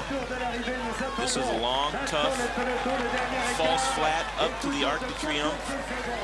There's a headwind coming right straight at the riders as they go away from the start-finish line. The rider who wins this stage is going to have to time his sprint to perfection. I don't think this breakaway is going to work. I think the peloton is going to, as it does most days, win out. There's Robbie McEwen coming into the frame. Not a very concerted, cooperative effort in the breakaway. Too many guys. Garcia Acosta now launching. David Miller re-energized, going back on the wheel. And here is a flat tire, Sebastian Lang. And this is a horrible time to get a flat. It's going to be very, very hard to get back into the peloton with just 20 Ks to go. And it's been quite a long time since he's pulled over to get a wheel change. And one would shudder to think what would happen if that was Floyd Landis. Floyd Landis' forearms bouncing on the cobblestones. Still all together with Phonak. OLN's coverage of stage 20 continues after this. Subway Dinner Theatre presents The Unfed.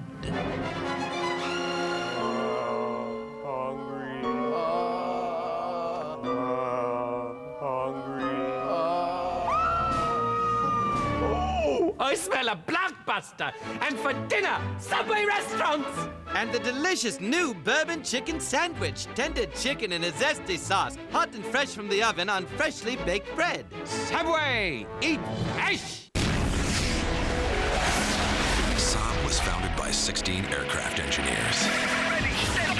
Their spirit lives on. The turbocharged Saab 9.3 sports sedan with an estimated 31 miles per gallon highway. Once you've built jets, you don't build just another car. Saab, born from jets. Take flight in the 9.3 sports sedan for under $27,000. Where would you go for a delicious panini hot off the grill? How about your microwave? Try a corner bistro panini from Stouffer's. Cooked on our revolutionary grilling tray, they're the only panini that actually grill to perfection in your microwave. For a crispy, restaurant-inspired panini at home, try our full menu of corner bistro panini. And see what's cooking at Stouffer's. Honey, I'm going shopping. 20% off. All right. The Home Depot. Should we take the truck?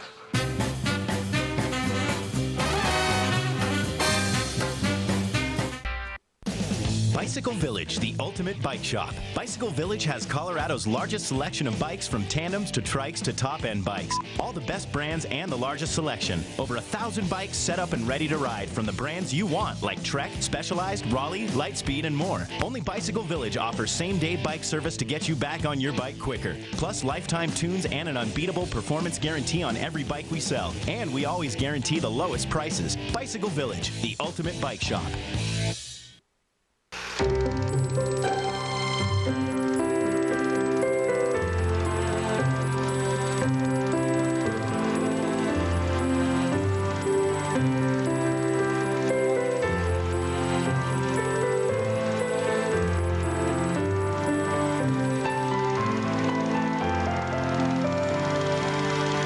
To thank our valued partners. See drhortoncolorado.com, America's #1 builder.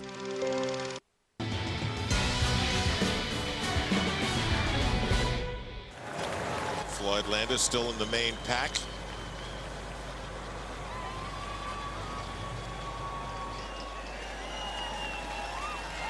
Still a little over 11 miles to go, and another problem. That looks like Fedrigo. He was in the breakaway, and that's horribly bad luck.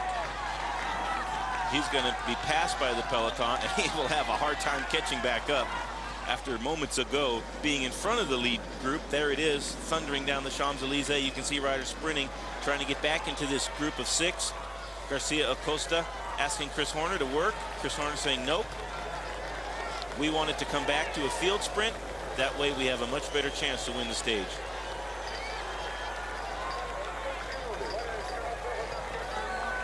So not everybody liking each other in that group of 6 at the moment. Kofidis still chasing, along with Liquigas. They're down to just a couple of riders from each team, though. The peloton is vulnerable to attack. You can see this group of these riders just struggling to keep up.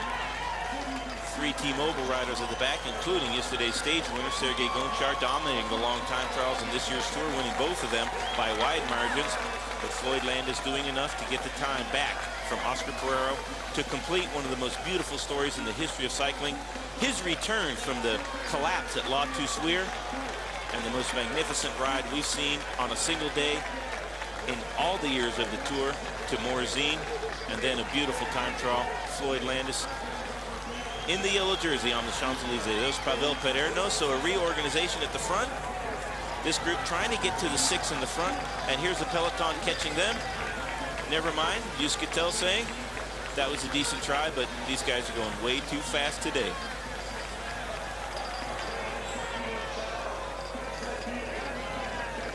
$10 miles to go. Chris Horner's had a very active day today so far, covering the breakaway, not working, not necessarily cooperating with it, but going with each one of the attacks, and he stands a great chance to win the stage. If they tow him to the line, he has a tremendous amount of endurance and resistance. he could win the stage. This is his best chance in a long time. There he is, Davide Monlato, and the other riders doing all the work, and Chris Horner just sitting on. Remember, way back in the beginning, Chris Horner had a very bad hand injury. He said he thought he could go on, and he's made it all the way to Paris.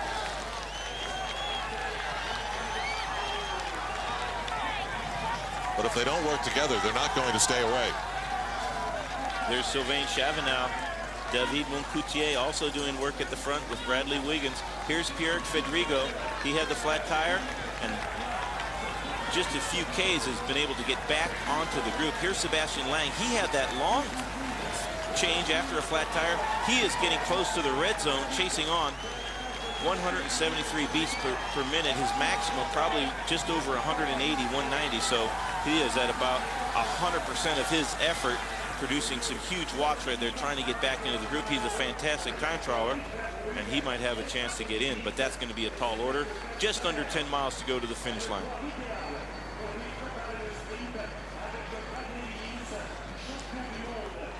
Kofidis still on the front. Jimmy Casper will be taking notice of this. There's Cunego, there's George Hincapie.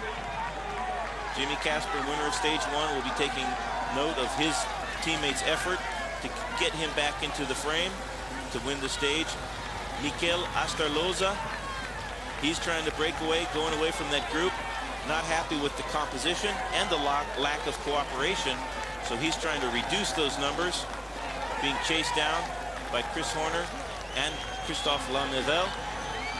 Still in this little group, Philippe Gilbert, the FDJ rider, and now the peloton is hot on their heels. This breakaway is going to get caught in a moment. Depending on how hard that chase was, we might see another chance for a breakaway to succeed with 14.5 Ks to go. Kofidis did a fine job chasing down that dangerous breakaway, but now if they fan out across the front of the road, the group vulnerable to attack. Straight pass, Liquigas and Kofidis have swept up all the breakaways now. Now we have a full bunch. Maybe the only rider not in the group is Sebastian Lang. He had a flat tire, struggling to get back on, but most certainly there is Floyd Landis right on the wheel of all of his teammates on Phonak. There he is in the yellow jersey and the yellow helmet. 2 laps to go between Floyd Landis and the greatest result of his cycling career and some of the best riding we've ever seen in a bike race. So it's an entirely new ball game. It's like we are beginning from scratch.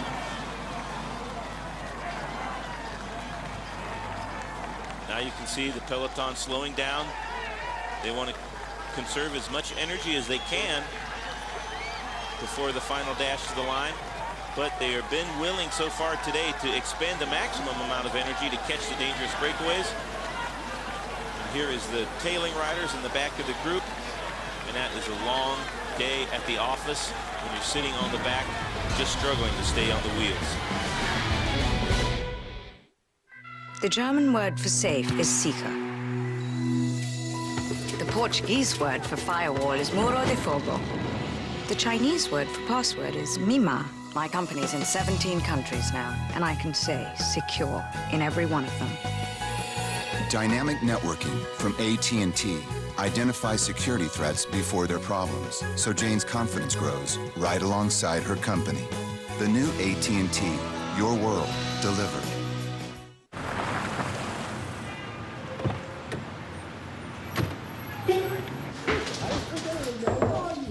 Is this, Yeah, this is it. So, it's $2,400 a month. First month, last month, 3-month security, and my fee is in there. Kitchen, bath, room for a bed. So you're gonna take it? The rabbit's back. Oh yeah, this is the best thing I've seen all day. Because the city's expensive enough.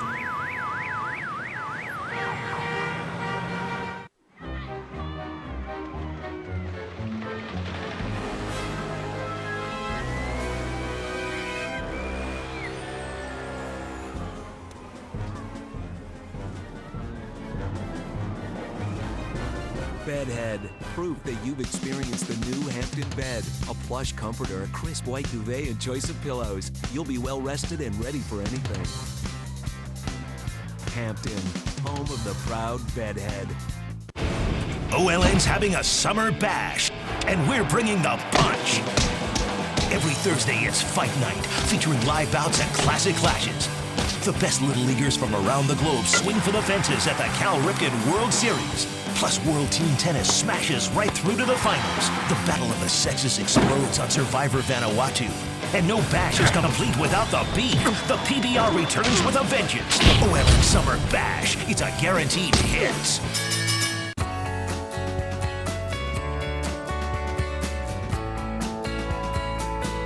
Introducing Ruby Tuesday's Triple Prime Burger. The only one made with prime tenderloin, prime ribeye, and prime sirloin. Ground fresh. So it eats like steak and cuts like butter. The new Triple Prime Burger, Ruby Tuesday. This Monday and Tuesday, G4's coverage of the superhero of all conventions continues. Attack of the Show presents Comic-Con 06 Live, Special Edition. Back in the studio, Kevin, Olivia, and comic guru Blair Butler bring you even more news, interviews, and events. Plus, we get you inside 2007's biggest blockbusters, Iron Man, Casino Royale, and Spider-Man 3. Attack of the Show presents Comic-Con 06 Live. Presented by Yaris. Monday and Tuesday at 7, only on G4.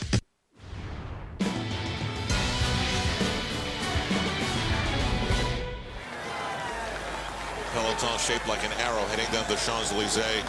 We almost don't even have to explain what it would mean for a Frenchman to win this stage. A couple of years ago, Jean-Patrick Nazon won the final dash of the line, and it gave new life to his team, Jean Delatour. They became Brioche La Boulangère, and now they've carried their sponsorship through to Bouygues Telecom. So that was a great result for Nazon, as well as that whole cycling team. 7.8 miles to the finish line. Looking like a likely field sprint at the moment with a lot of motivated teams sitting on the front. Von Sumernen was in the break. Now he's at the front doing the tempo. One of the few Davide Monlato riders left with some life in the legs and energy to do a big chase now. Very tough to break away when three teams are at the front doing a big tempo like this. A lot of Aussie fans here. We've seen a lot of inflatable kangaroos. Garcia Costa tacking on the back. He was in the breakaway. FDJ up to the front. They have a fast sprinter as well in Bernard Eisel, so not a bad idea for them if the race comes back together. Here's the latest attack. Agri Tubel going up the gutter. Just like Chris Horner was saying earlier in the tour, shooting the gutter. It's fast. It's not very safe. He crashed doing that and broke his finger. So Floyd wisely pedaled to get in position on the outside as they made that big U-turn. Robbie McEwen safely towards the back in the middle, staying out of the wind, just waiting and hoping that it comes down to a field sprint. Almost too obvious at times when it's like this for Robbie McEwen. The other riders will queue up on his wheel. He'll have to time his sprint to perfection if it does come down to a field sprint. Quick Step doesn't have their big sprinter, Tom Boonen, in the race anymore, but they did get a stage win from Matteo Tossato in spite of the fact that their big star, Tom Boonen, was not in the team. They still came up with a stage win, and that was a great result for the Quick Step squad. The Arc de Triomphe looms large now over this peloton, all intact with 7 miles to go.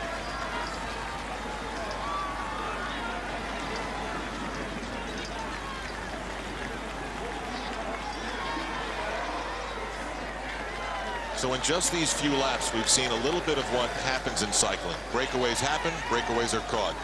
Alliances are formed, alliances are broken. The yellow jersey is respected, the yellow jersey is protected. Aerodynamics wins in the flats, and the energy of these men is beyond something we can calculate. Like the tallest of mountains, it is HC, their energy, beyond category. From this fray, one man will emerge as the stage winner and the eventual overall winner. And that man is in the yellow jersey. His name is Floyd Landis, and what a road he has traveled to get to this point here. I'll be shocked if they don't make a movie. They will make a movie. The deal is in the works, as they say. It's like Cedric Vasseur going out on attack here. 6 miles to go. You need an unbelievable amount of strength to hold off the peloton this close to the finish line with the sprinters teams queued up. 10 Ks to the finish line. The latest attacker, a Frenchman, Frederic Vasseur. There he is, just dangling off the front. He will not make it. You know what Hollywood will do? They'll muck it up. They'll say, that's not good enough a story. Not even Hollywood could muck up the life story of Floyd Landis. 6 miles to go. Cedric Vasseur caught. FDJ on the front. Lotto now moving riders to the front. They covered the breakaway and did not cooperate. That's Mario Ertz on the front of the peloton, setting it up for Robbie McEwen. 6 miles to the finish line. Just one more lap when they come around. The bell lap on the Champs-Élysées. Big field sprint will probably unfold. A rider could emerge if there's some hesitation. It's been a very tough, violent acceleration just in the finale of this bike race. Floyd Landis right near the front, moving to the middle. The coronation about to take place. Keep your eye on the peloton. See if you can pick out the green jersey. There he is, Robbie McEwen. He's licking his chops now at this opportunity that's going to come at the bell lap.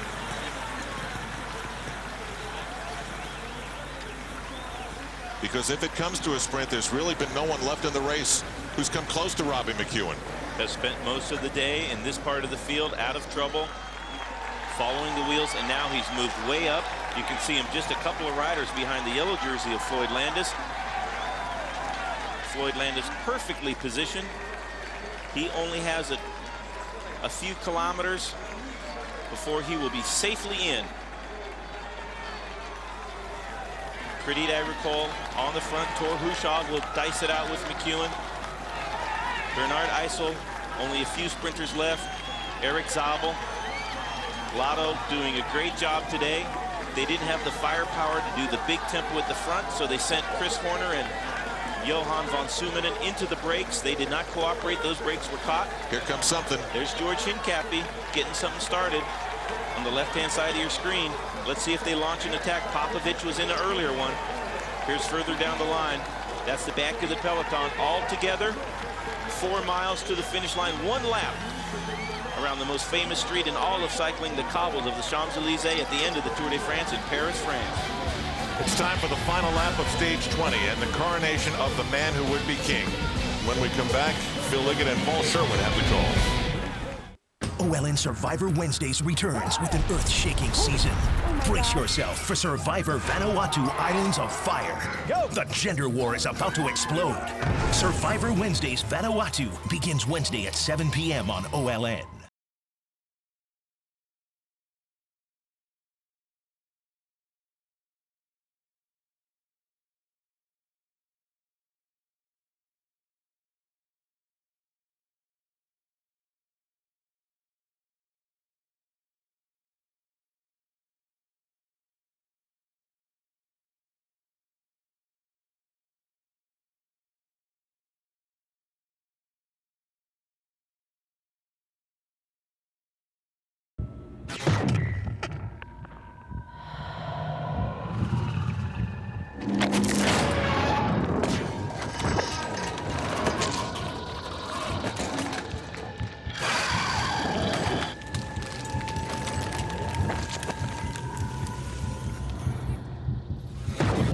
Widescreen Lenovo ThinkPad Titanium with Intel Centrino mobile technology.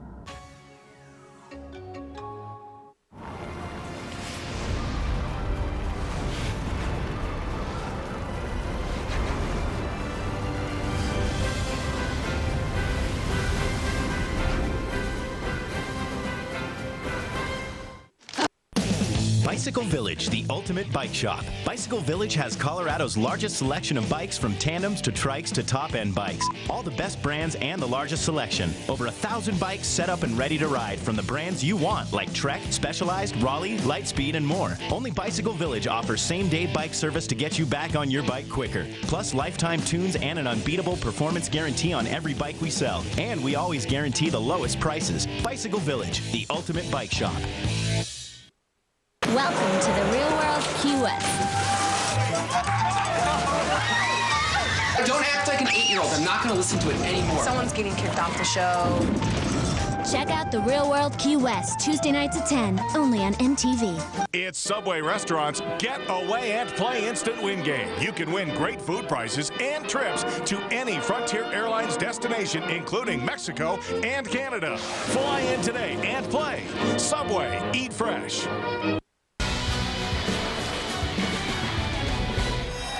There's the bell. That is sweet noise to the ears of all of the riders in the Tour de France. Well, it will be, Phil, in 6.8 kilometers time anyway. All of the leaders of the Tour de France have defended their lead today. The team, the white jersey, the polka dot, the green, the yellow, they'll all stay the same. But who's going to win the stage of the Tour de France? One lap to go. Everybody wants to win it. Now look at the faces of these boys now as they ride now to stop the race splintering so the sprinters can come and just jostle as they come off the Place de la Concorde. On the front, Davide Monlotto, they're thinking about McEwen. Quick step, maybe Matteo Tessato now is going to stand up to the mantle of team sprinter for their team. Behind the white jersey, FDJ, they're thinking about Bernard Eisel. And of course, Robbie McEwen is somewhere in that pack, hiding away in the middle, waiting for the moment to leap out of the confusion, as is his aim. 177 started, 139 will finish, and 3,800 kilometers are under the wheels of these bike riders, and they are still riding at speeds like this. Watch down to the depths of the pack now and see which sprinters are finding the legs on this last day to get into position. Well, you can see the speed here now. This is really what the ultimate is all about. And Jens Voigt is going to have another go. If anyone will take on the sprinters, it's this big man from Team CSC. What a beast. But he's not going to surprise him here this afternoon. He might be trying, Phil, to disorganize it for his mate Stuart O'Grady. You see, all of a sudden, all you need is a fraction of a slowing by the sprinters, and boom, somebody else can have a go. But there's an awful lot of Lance Armstrong's former team getting up towards the front now, the Team Discovery Channel. And that could be that George Hincapie wants to go out on a high note here. Not been the greatest tour for that team because of no Lance Armstrong. They're in a learning curve now. Well, don't forget, in the early part of George Hincapie's career, he was renowned as a sprinter before he turned around to become a one-day classics rider and then finally a great support rider in the mountains of the Tour de France for, of course, Lance Armstrong. Now, around about 4 kilometers to go, they will move away from the Arc de Triomphe for the last time, down the Champs-Élysées, across the Place de la Concorde before lining up for the final sprint on the final day. Well, it's closed all day. It'll be closed for the rest of the evening. The Tour de France is alone and burning up the road in the centre of Paris here now, as once again we launch yet another attack. Wim van Sevenant, his arms bandaged from the battle out in the mountains when he didn't descend too well. Driving on now as he races towards the finish with Carlsen in second place. These boys can't pedal any quicker now. No, they can't. They're all over the front end of the main field, trying to keep the paces high. Look at this, 61 kilometers now, 42 miles an hour as they come down to the bottom of the Champs-Élysées. They're looking now at around about 4 kilometers to go to the finish. This is what it looks like at the back of the main field. We're actually now starting to touch 72 kilometers an hour as they charge down. It's slightly downhill, I know, but this is an incredible turn of speed. 4.3 kilometers to the finish now. They're back towards the Arc de Triomphe as they now race to go around the back, and then they'll be coming up the other side. Very shortly, they'll pass the finishing line on their left shoulder. Carlsen is setting the pace at the front, the champion of Sweden. The long, thin line behind are hanging on now just to finish. It's the boys about 15 to 20 down is where the eyes should go, because they are planning to win the stage. They've got to keep the pressure on now. They don't want a last-minute burst from a rider like Bradley Wiggins, who's hovering around in there somewhere. There's a bit of organisation. Oh, look at the moves. Everybody, this is Plan Antonio Fletcher trying to come out of the pack. This is the hard move. That was a plan because his teammate actually pushed him there into the fray, which is not allowed, but it doesn't matter because he's not going to win anyway today, Fletcher. All over the main field, everybody looking for the gap, just trying to wait for the last possible moment. If you make an effort right now, you might not have a chance to make the effort a second time as we come across the Place de la Concorde. It is almost all over now for Floyd Landis, but it's not for the sprinters. They have still got to show us why they are the warriors of the street. Well, this is Fletcher still hanging on in there, but the drive is coming at him now, and watch out too. I think that'll take him up about 4 riders down. The grand old man is going. This is how he won in 1991 in Macon when he rode them off his wheel. Here, it was a long time ago that. He's 40 years of age now. Surely the speed's gone. Well, Yaroslav Ekimov won a stage like this in the Tour de France back in 1991. He hasn't got the gap, but I think what he's trying to do is stop any confusion a little bit further back. Look at the speed, 33 miles an hour. They can't stay on the wheel of Yaroslav Ekimov. The man trying to nail them back now is Frank Schleck of Team CRC, but Hincapie is right up there. George Hincapie has told Ekimov that he can win the stage today, and that's why Discovery are riding like this. An American will win the Tour de France now. There's no doubt about that as they race into the tunnel. But you know, George Hincapie is looking to go out of this tour with a stage win. He led it for a day. He lost the first stage by 73 hundredths of a second, and he attacks. He's attacking right there with Jaroslav Popovic right on his wheel. This is a long way to go. He was hoping to surprise, and maybe this is the move by Jaroslav Popovic. Hincapie's got the gap. This is good. You see, Popovic is now going to go. That was a mistake. He's gone too soon. The enthusiasm got the better of him there. He's trying to block the move for Popovic, but he's gone too soon. Here comes the counter moves now, but it might destroy the sprinters. He's got 1 kilometre to go. Nobody can survive at the front for a kilometre. But what has happened, it may spoil the sprinters. That's Calzati, who's gone on the third wheel. And he's cracked it. You can see Jaroslav Popovic has switched across the road now. He's come back into the line. They're all over the road here like a snake coming into the Place de la Concorde for the final time. This has caused a little bit of consternation for the sprinters. Look at the speed. They're all over the road now trying to get themselves organised. You've got to get a good place coming into this final sweeper. It's a right-hand bend with 450 metres to go coming through the middle. They've got the move. Robbie McEwen, Phil, is right there. McEwen is perfectly poised for this one again, and he's going to take on Eric Zabel, or is he? Zabel's got McEwen's wheel as he tries to get the lead out for the line now. McEwen is in a perfect position for win number 3 in Paris. Nobody gets across this man. Hutchop chases him hard. Robbie McEwen may have gone a little bit too soon. He tops and tails the Tour de France. Tour Hutchop. He wins stage 1. He wins in Paris, and McEwen will get the green jersey. What a finish. Well, looking down the main field, we're looking for the yellow jersey. There it is on the far side. Win for Floyd Landis. So as Landis crosses the line, he was congratulated by his team. McEwen was forced to lead out a little bit earlier than he thought here.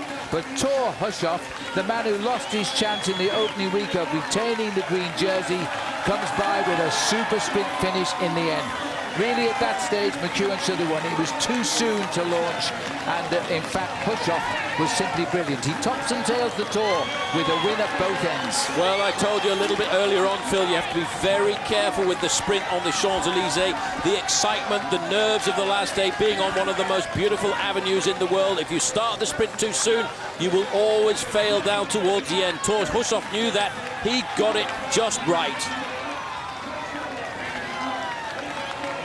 So look at this once more now. McEwen was dreaming of a third win in Paris, but it wasn't to be. Stuart O'Grady, far right of the picture, he also was there. It wasn't to be. This is the happy man here from Norway, Thor Hushoff. It's a long time since somebody's won the first prologue and then the last sprinter stage. But I'm not sure it's been done. I think that's what to check in the books a little bit later on. It's certainly been done stage 1 in the end, but I'm not sure that prologue time trial and a road race finish has ever been done in the Tour de France. We better check 1979. Hushoff lost his Tour de France for his race for the retention of the green jersey, of course, because he lost too many points and he had that crash on day 2 of the Tour in the road races. But look how much he won by. That was a monstrous beating of Robbie McEwen. In fact, the sprinters were ruined a little bit there by those late attacks.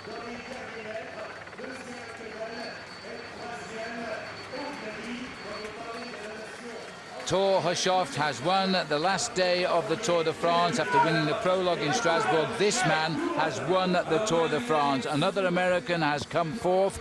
It's the 3rd American to win. It's the 11th American victory in 21 years of the Tour de France. Absolutely unbelievable. Yeah, who would have believed, Phil, that he could lose himself 10 minutes on a mountain stage and fight his way back the next day? The man never gave up. And as people are saying, the way he did it, it was an a la Eddie Merckx. And Merckx was riding in the team car behind him this afternoon. And I think he was really happy to see his young son's teammate come up with the win. So as we look down, Hushovd is the man who has won the stage, and of course the one who has won the Tour de France is Floyd Landis. When we come back, we'll have all the final presentations, the interviews, yet another American in Paris on a perfect summer afternoon. Floyd Landis now can take time out. He is the winner of the 93rd event. We'll see you in just a moment.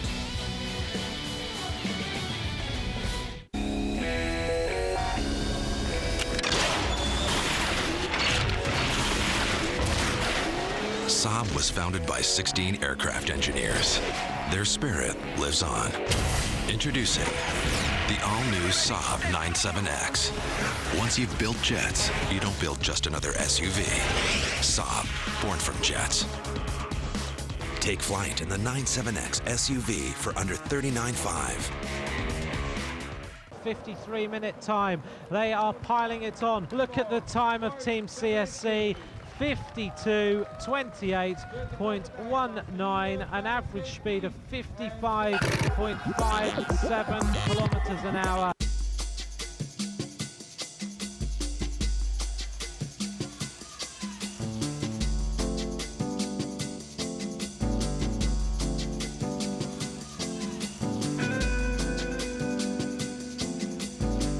Your life doesn't have one dimension. Neither should your beer. Michelob Ultra. Rewarding taste that's made for the way you play. Live life to the Ultra. Honey, I'm going shopping. 20% off. All right. The Home Depot. Should we take the truck?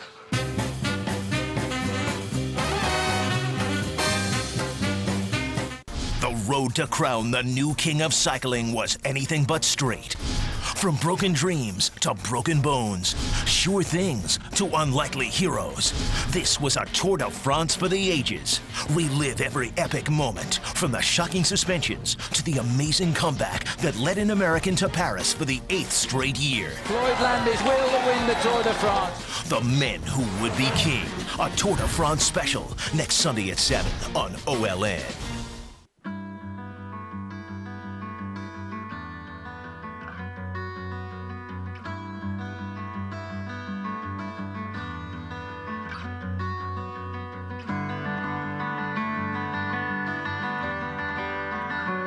LL Bean gear.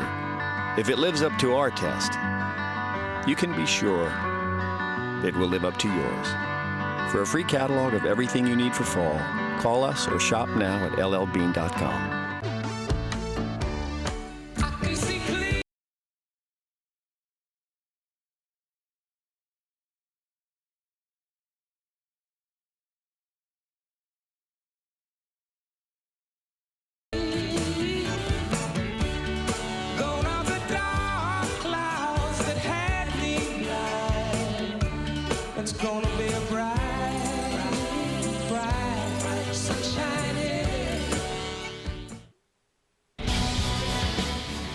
Welcome back. We're looking down on Paris for the last time for the 93rd Tour de France. The riders have crossed the line. We're getting ready for the prize presentations.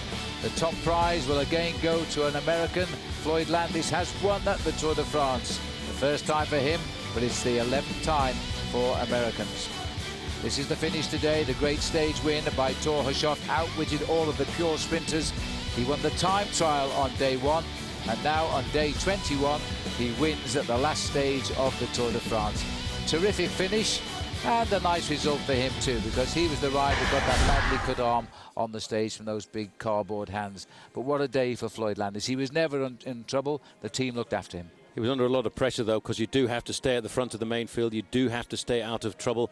And, of course, let's not forget those final few laps over the Champs-Élysées, Phil. We were touching speeds of almost 40 miles an hour. There's Thor Hushovd, and the music's beginning, so he's going to be called up pretty soon. Very happy man. He's just been congratulated by Roger Liggett, his team manager. I'm quite sure, too, that Dag Otto Lauritsen, who works here for television and won a stage of the Tour de France, riding for the 7-11 team a few years ago. He's also ridden extremely well in the past. He told us yesterday that Hushovd was looking to win this stage today, and he's done it. top and tailing the Tour de France, and prologue to the last stage. He's a very nice guy. He lost his chance to defend his green jersey he won on points last year, but this year he's made amends. Well, ironic, because the way he won the green jersey last year was because of a relegation to Robbie McEwen. This time, it's a relegation to Thor Hushovd that allows Robbie McEwen to win. That's the irony of the sport. But for him, Phil, winning here on the Champs-Élysées, this is one of the most beautiful places you can win a bicycle race in the whole world. Look at that for a backdrop. Let's have a look now at our Honda stage results, because this will show the sprinters almost getting to the top. Thor Hushovd winning, 3 hours 56 today. McEwen there in second place. O'Grady getting a good finish in third after his crash in the first week. Zabel in fourth, and Luca Paolini having to be content again with a top 5 finish, but not the result he's looking for. The next is going to be the green jersey, and this will go onto the shoulders of Robbie McEwen. Yes, he's got young Ewan McEwen with him. And I think we've got Jane Madden here making the presentation, who's the chargé d'affaires from the Australian Embassy. And this will be a big moment for Robbie, because he is winning it for the 3rd time here. I mean, I remember the publicity Robbie got in Australia when he won this for the first time, then he made it 2. But this time he really did make it his, because it wasn't just a 3rd win. There was 3 stage wins, and this competition was won 3 days to go. He certainly had it completely and utterly dominated. And what's amazing, I think, is Australia has taken this title 4 times in the last 5 years. The only man to spoil the party for Australia was the man who won the stage today, Thor Hushovd, and that was last year. And they'll probably cross swords again, but Robbie was sprinting as well as we've ever seen this man sprint. He's won 157 races in his career, and there's a lot more in those fast legs yet. Ewan McEwen, his son down there, we've watched him grow up, and now he's coming up with Dad. He's got his own green jersey, look. Let's see if we can show you the final point, Stanley, because it is quite a big margin, this. The biggest margin that Robbie certainly has ever won by. 288 against Eric Zabel's 199. The 2 closest to Robbie, 3 really, Bernardi, Oscar Freire and Tom Bonan, all dropping out along the way. Hushovd with his win today nearly caught Zabel. He got 35 for that win, and he's come in now in 3rd place. Not bad for the defending champion. Not bad at all. Bernard Eisel consistent. This man, though, is the winner of the King of the Mountains for the 2nd year in succession. Michael Rasmussen built the foundations on a long lone escapade to the summit of a climb called La Toussuire, which will be remembered, I think, by many, including Floyd Landis. Just peeping in behind there, Bernardino, 5 times winner of the Tour de France. This man showed us how to win at the King of the Mountains in 1 day in the saddle, when he led the whole race and he bagged all the points on the big climbs in the Alps. That moved him into the lead, while David de la Fuente had tried for days nibbling away at the smaller mountains.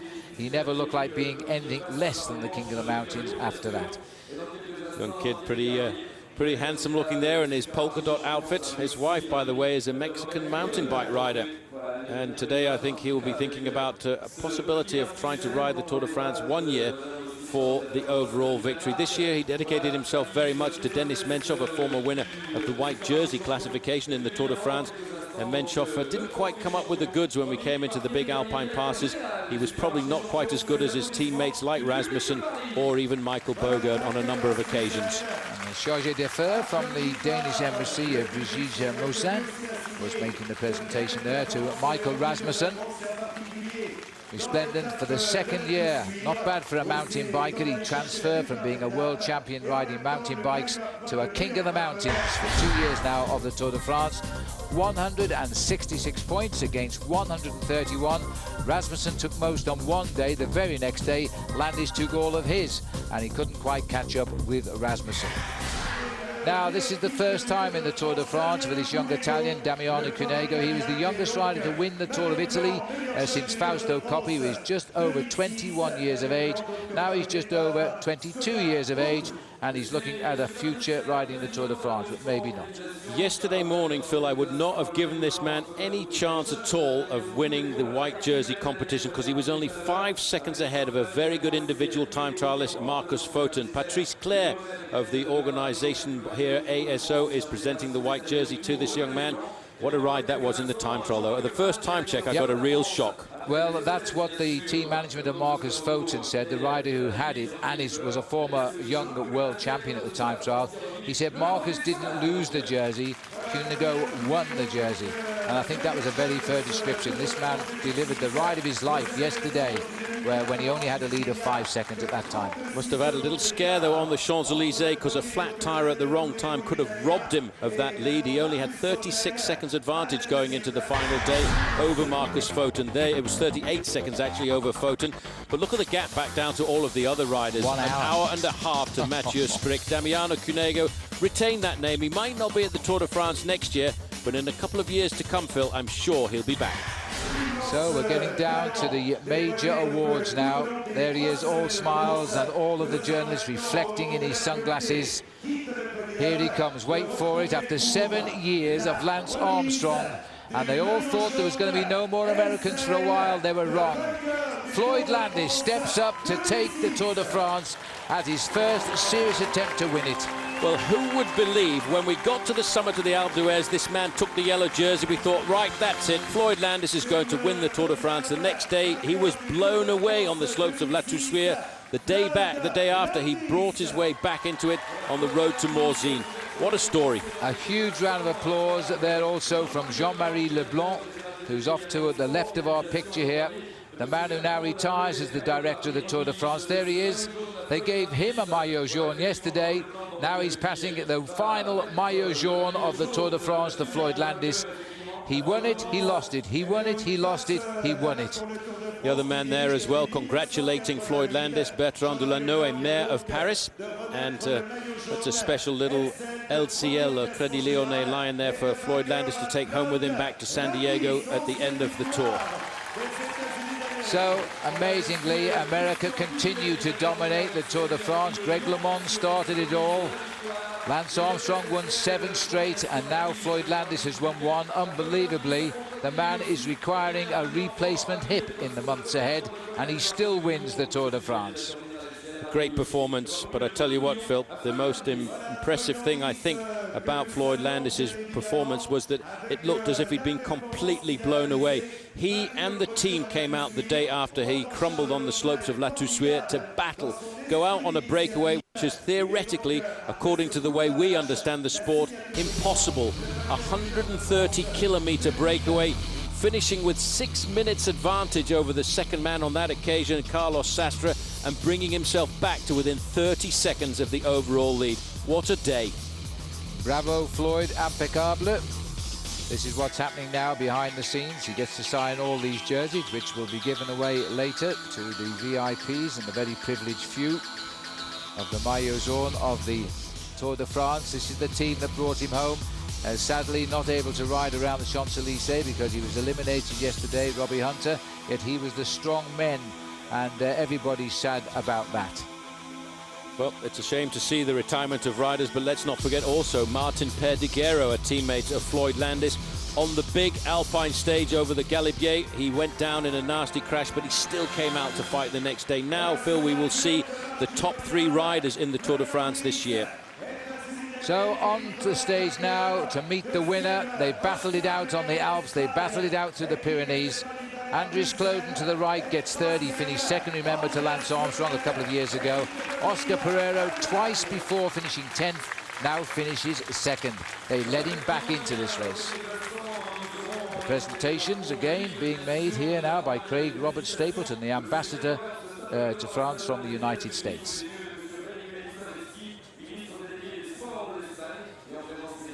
And watching on there will be Lizavetsky, the minister, delegated minister of sport for Spain, and also, of course, for Germany, Frédéric de Saint-Sénan, the former minister of the President of the Republic of France, of course.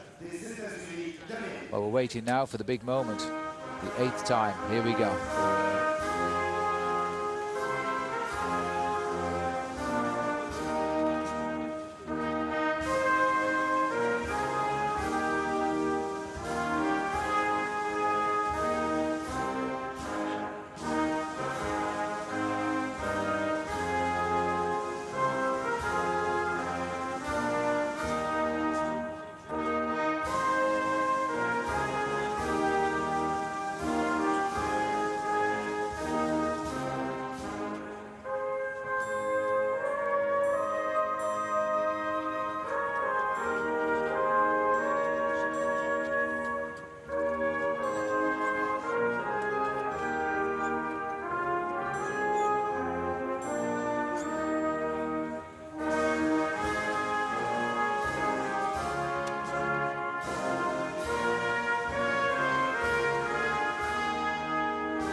So Floyd Landis gets the victory. 8 years now, Americans have dominated this Tour de France 7 times. Lance Armstrong now retired.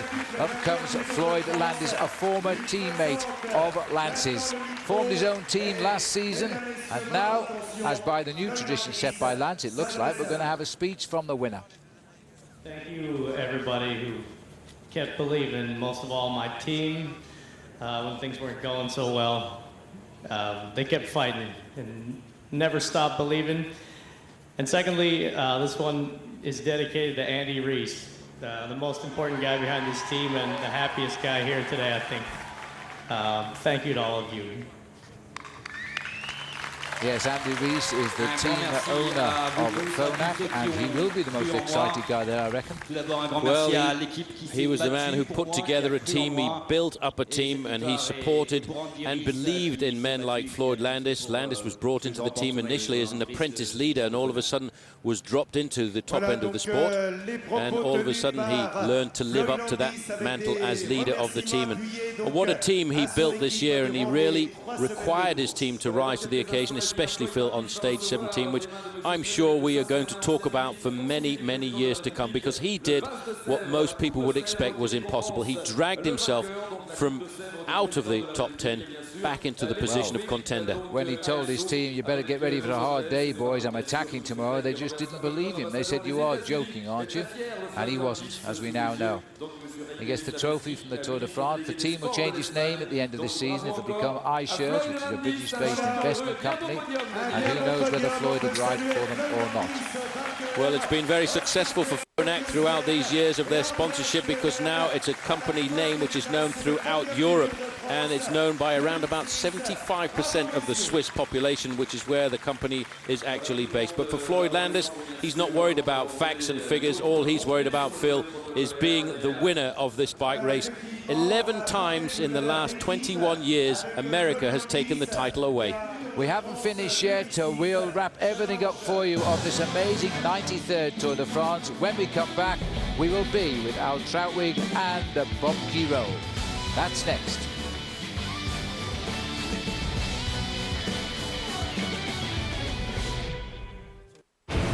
OLN's having a summer bash, and we're bringing the punch. Every Thursday, it's Fight Night, featuring live bouts and classic clashes. The best little leaguers from around the globe swing for the fences at the Cal Ripken World Series. Plus, World Team Tennis smashes right through to the finals. The Battle of the Sexes explodes on Survivor Vanuatu.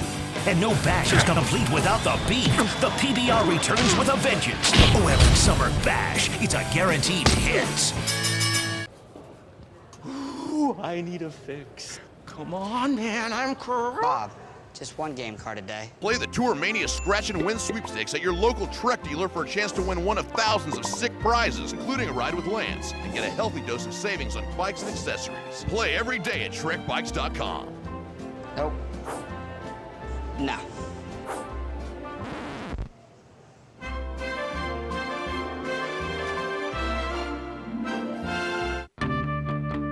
When we set out to build an entirely new type of motorcycle, we looked everywhere for inspiration, except to convention. The 113 cubic inch fuel-injected Star Roadliner. We build it, you make it your own. Test drive one today at participating Yamaha dealers. Now get a 5-year warranty plus low 5.9% financing on any Roadliner or Stratoliner.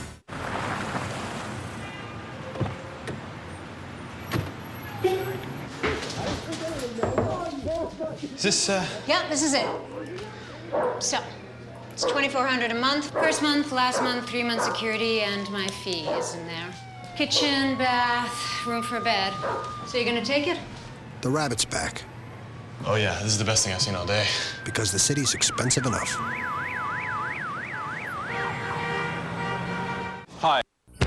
It's the GMC Red Letter event, the best time to get the best selection of 06 GMC trucks and SUVs, like a Sierra 1500 Crew with best-in-class V8 highway fuel economy.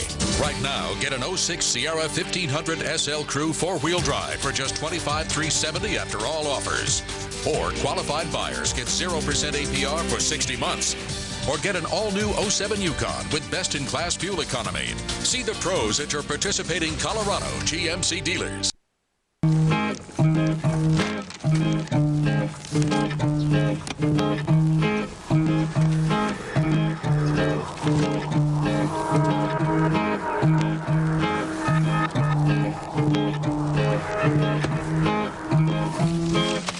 Someday, a better way to organize your finances.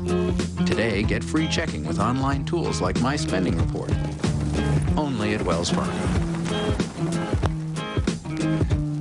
2006 Tour de France on OLN is brought to you by the Trek Tour Mania Scratch and Win Sweepstakes. Play every day of the tour at your local Trek dealer and at TrekBikes.com. And by Star Motorcycles. We build it, you make it your own. Well, the long journey from the little kid on a mountain bike in Lancaster, Pennsylvania to San Diego, California to the roads of France is over. Floyd Landis getting the champagne and the congratulations all around, and American cycling fans cheer again for the 8th consecutive year as he takes the Maillot Jaune onto the Champs-Élysées and wins the 93rd edition of cycling's great race.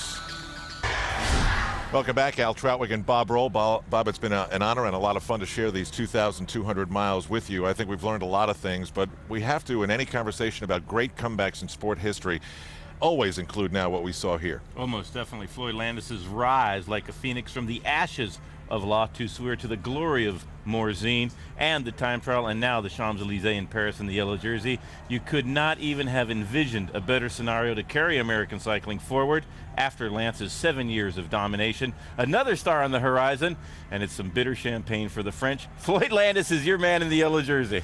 Well, in the hours of coverage that we had every day, we tried to take you into the world of cycling and not only talk about the yellow jersey, but the subplots within the main story. So there is the Maillot Jaune of Floyd Landis that he now wears, but as we now know, of course, there are other jerseys and fashions to talk about. And the presentations were made. Jean-Marie Leblanc, the race director since 1989, said goodbye, and everyone here said thank you. Christian Prudhomme will take over the race, which begins in London next year. Robbie McEwen in green, Floyd Landis, Michael Rasmussen in the King of the Mountains jersey, and Damiano Cunego of Italy in the white jersey as the best young rider. Let's look at the standings. Michelob Ultra has taken us through them all month long, and Floyd Landis wins officially by 57 seconds. 57 seconds to Oscar Pereiro in second place. Cloden, a great ride in the time trial to pull himself into third, just in front of Carlos Sastre of Spain, and Cadel Evans in fifth place on GC. Menchov in sixth for Rabobank. Two Frenchmen, 7 and 8th, Zubeldia and Rogers rounding out the top 10.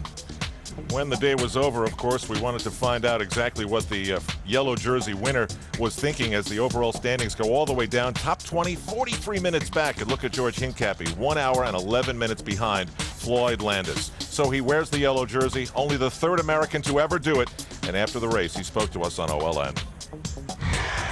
Floyd, I tell you what, the phrase greatest comeback in Tour history has been used a lot this week in terms of your riding. You just heard the Star-Spangled Banner on the Champs-Élysées. What's this victory mean for you?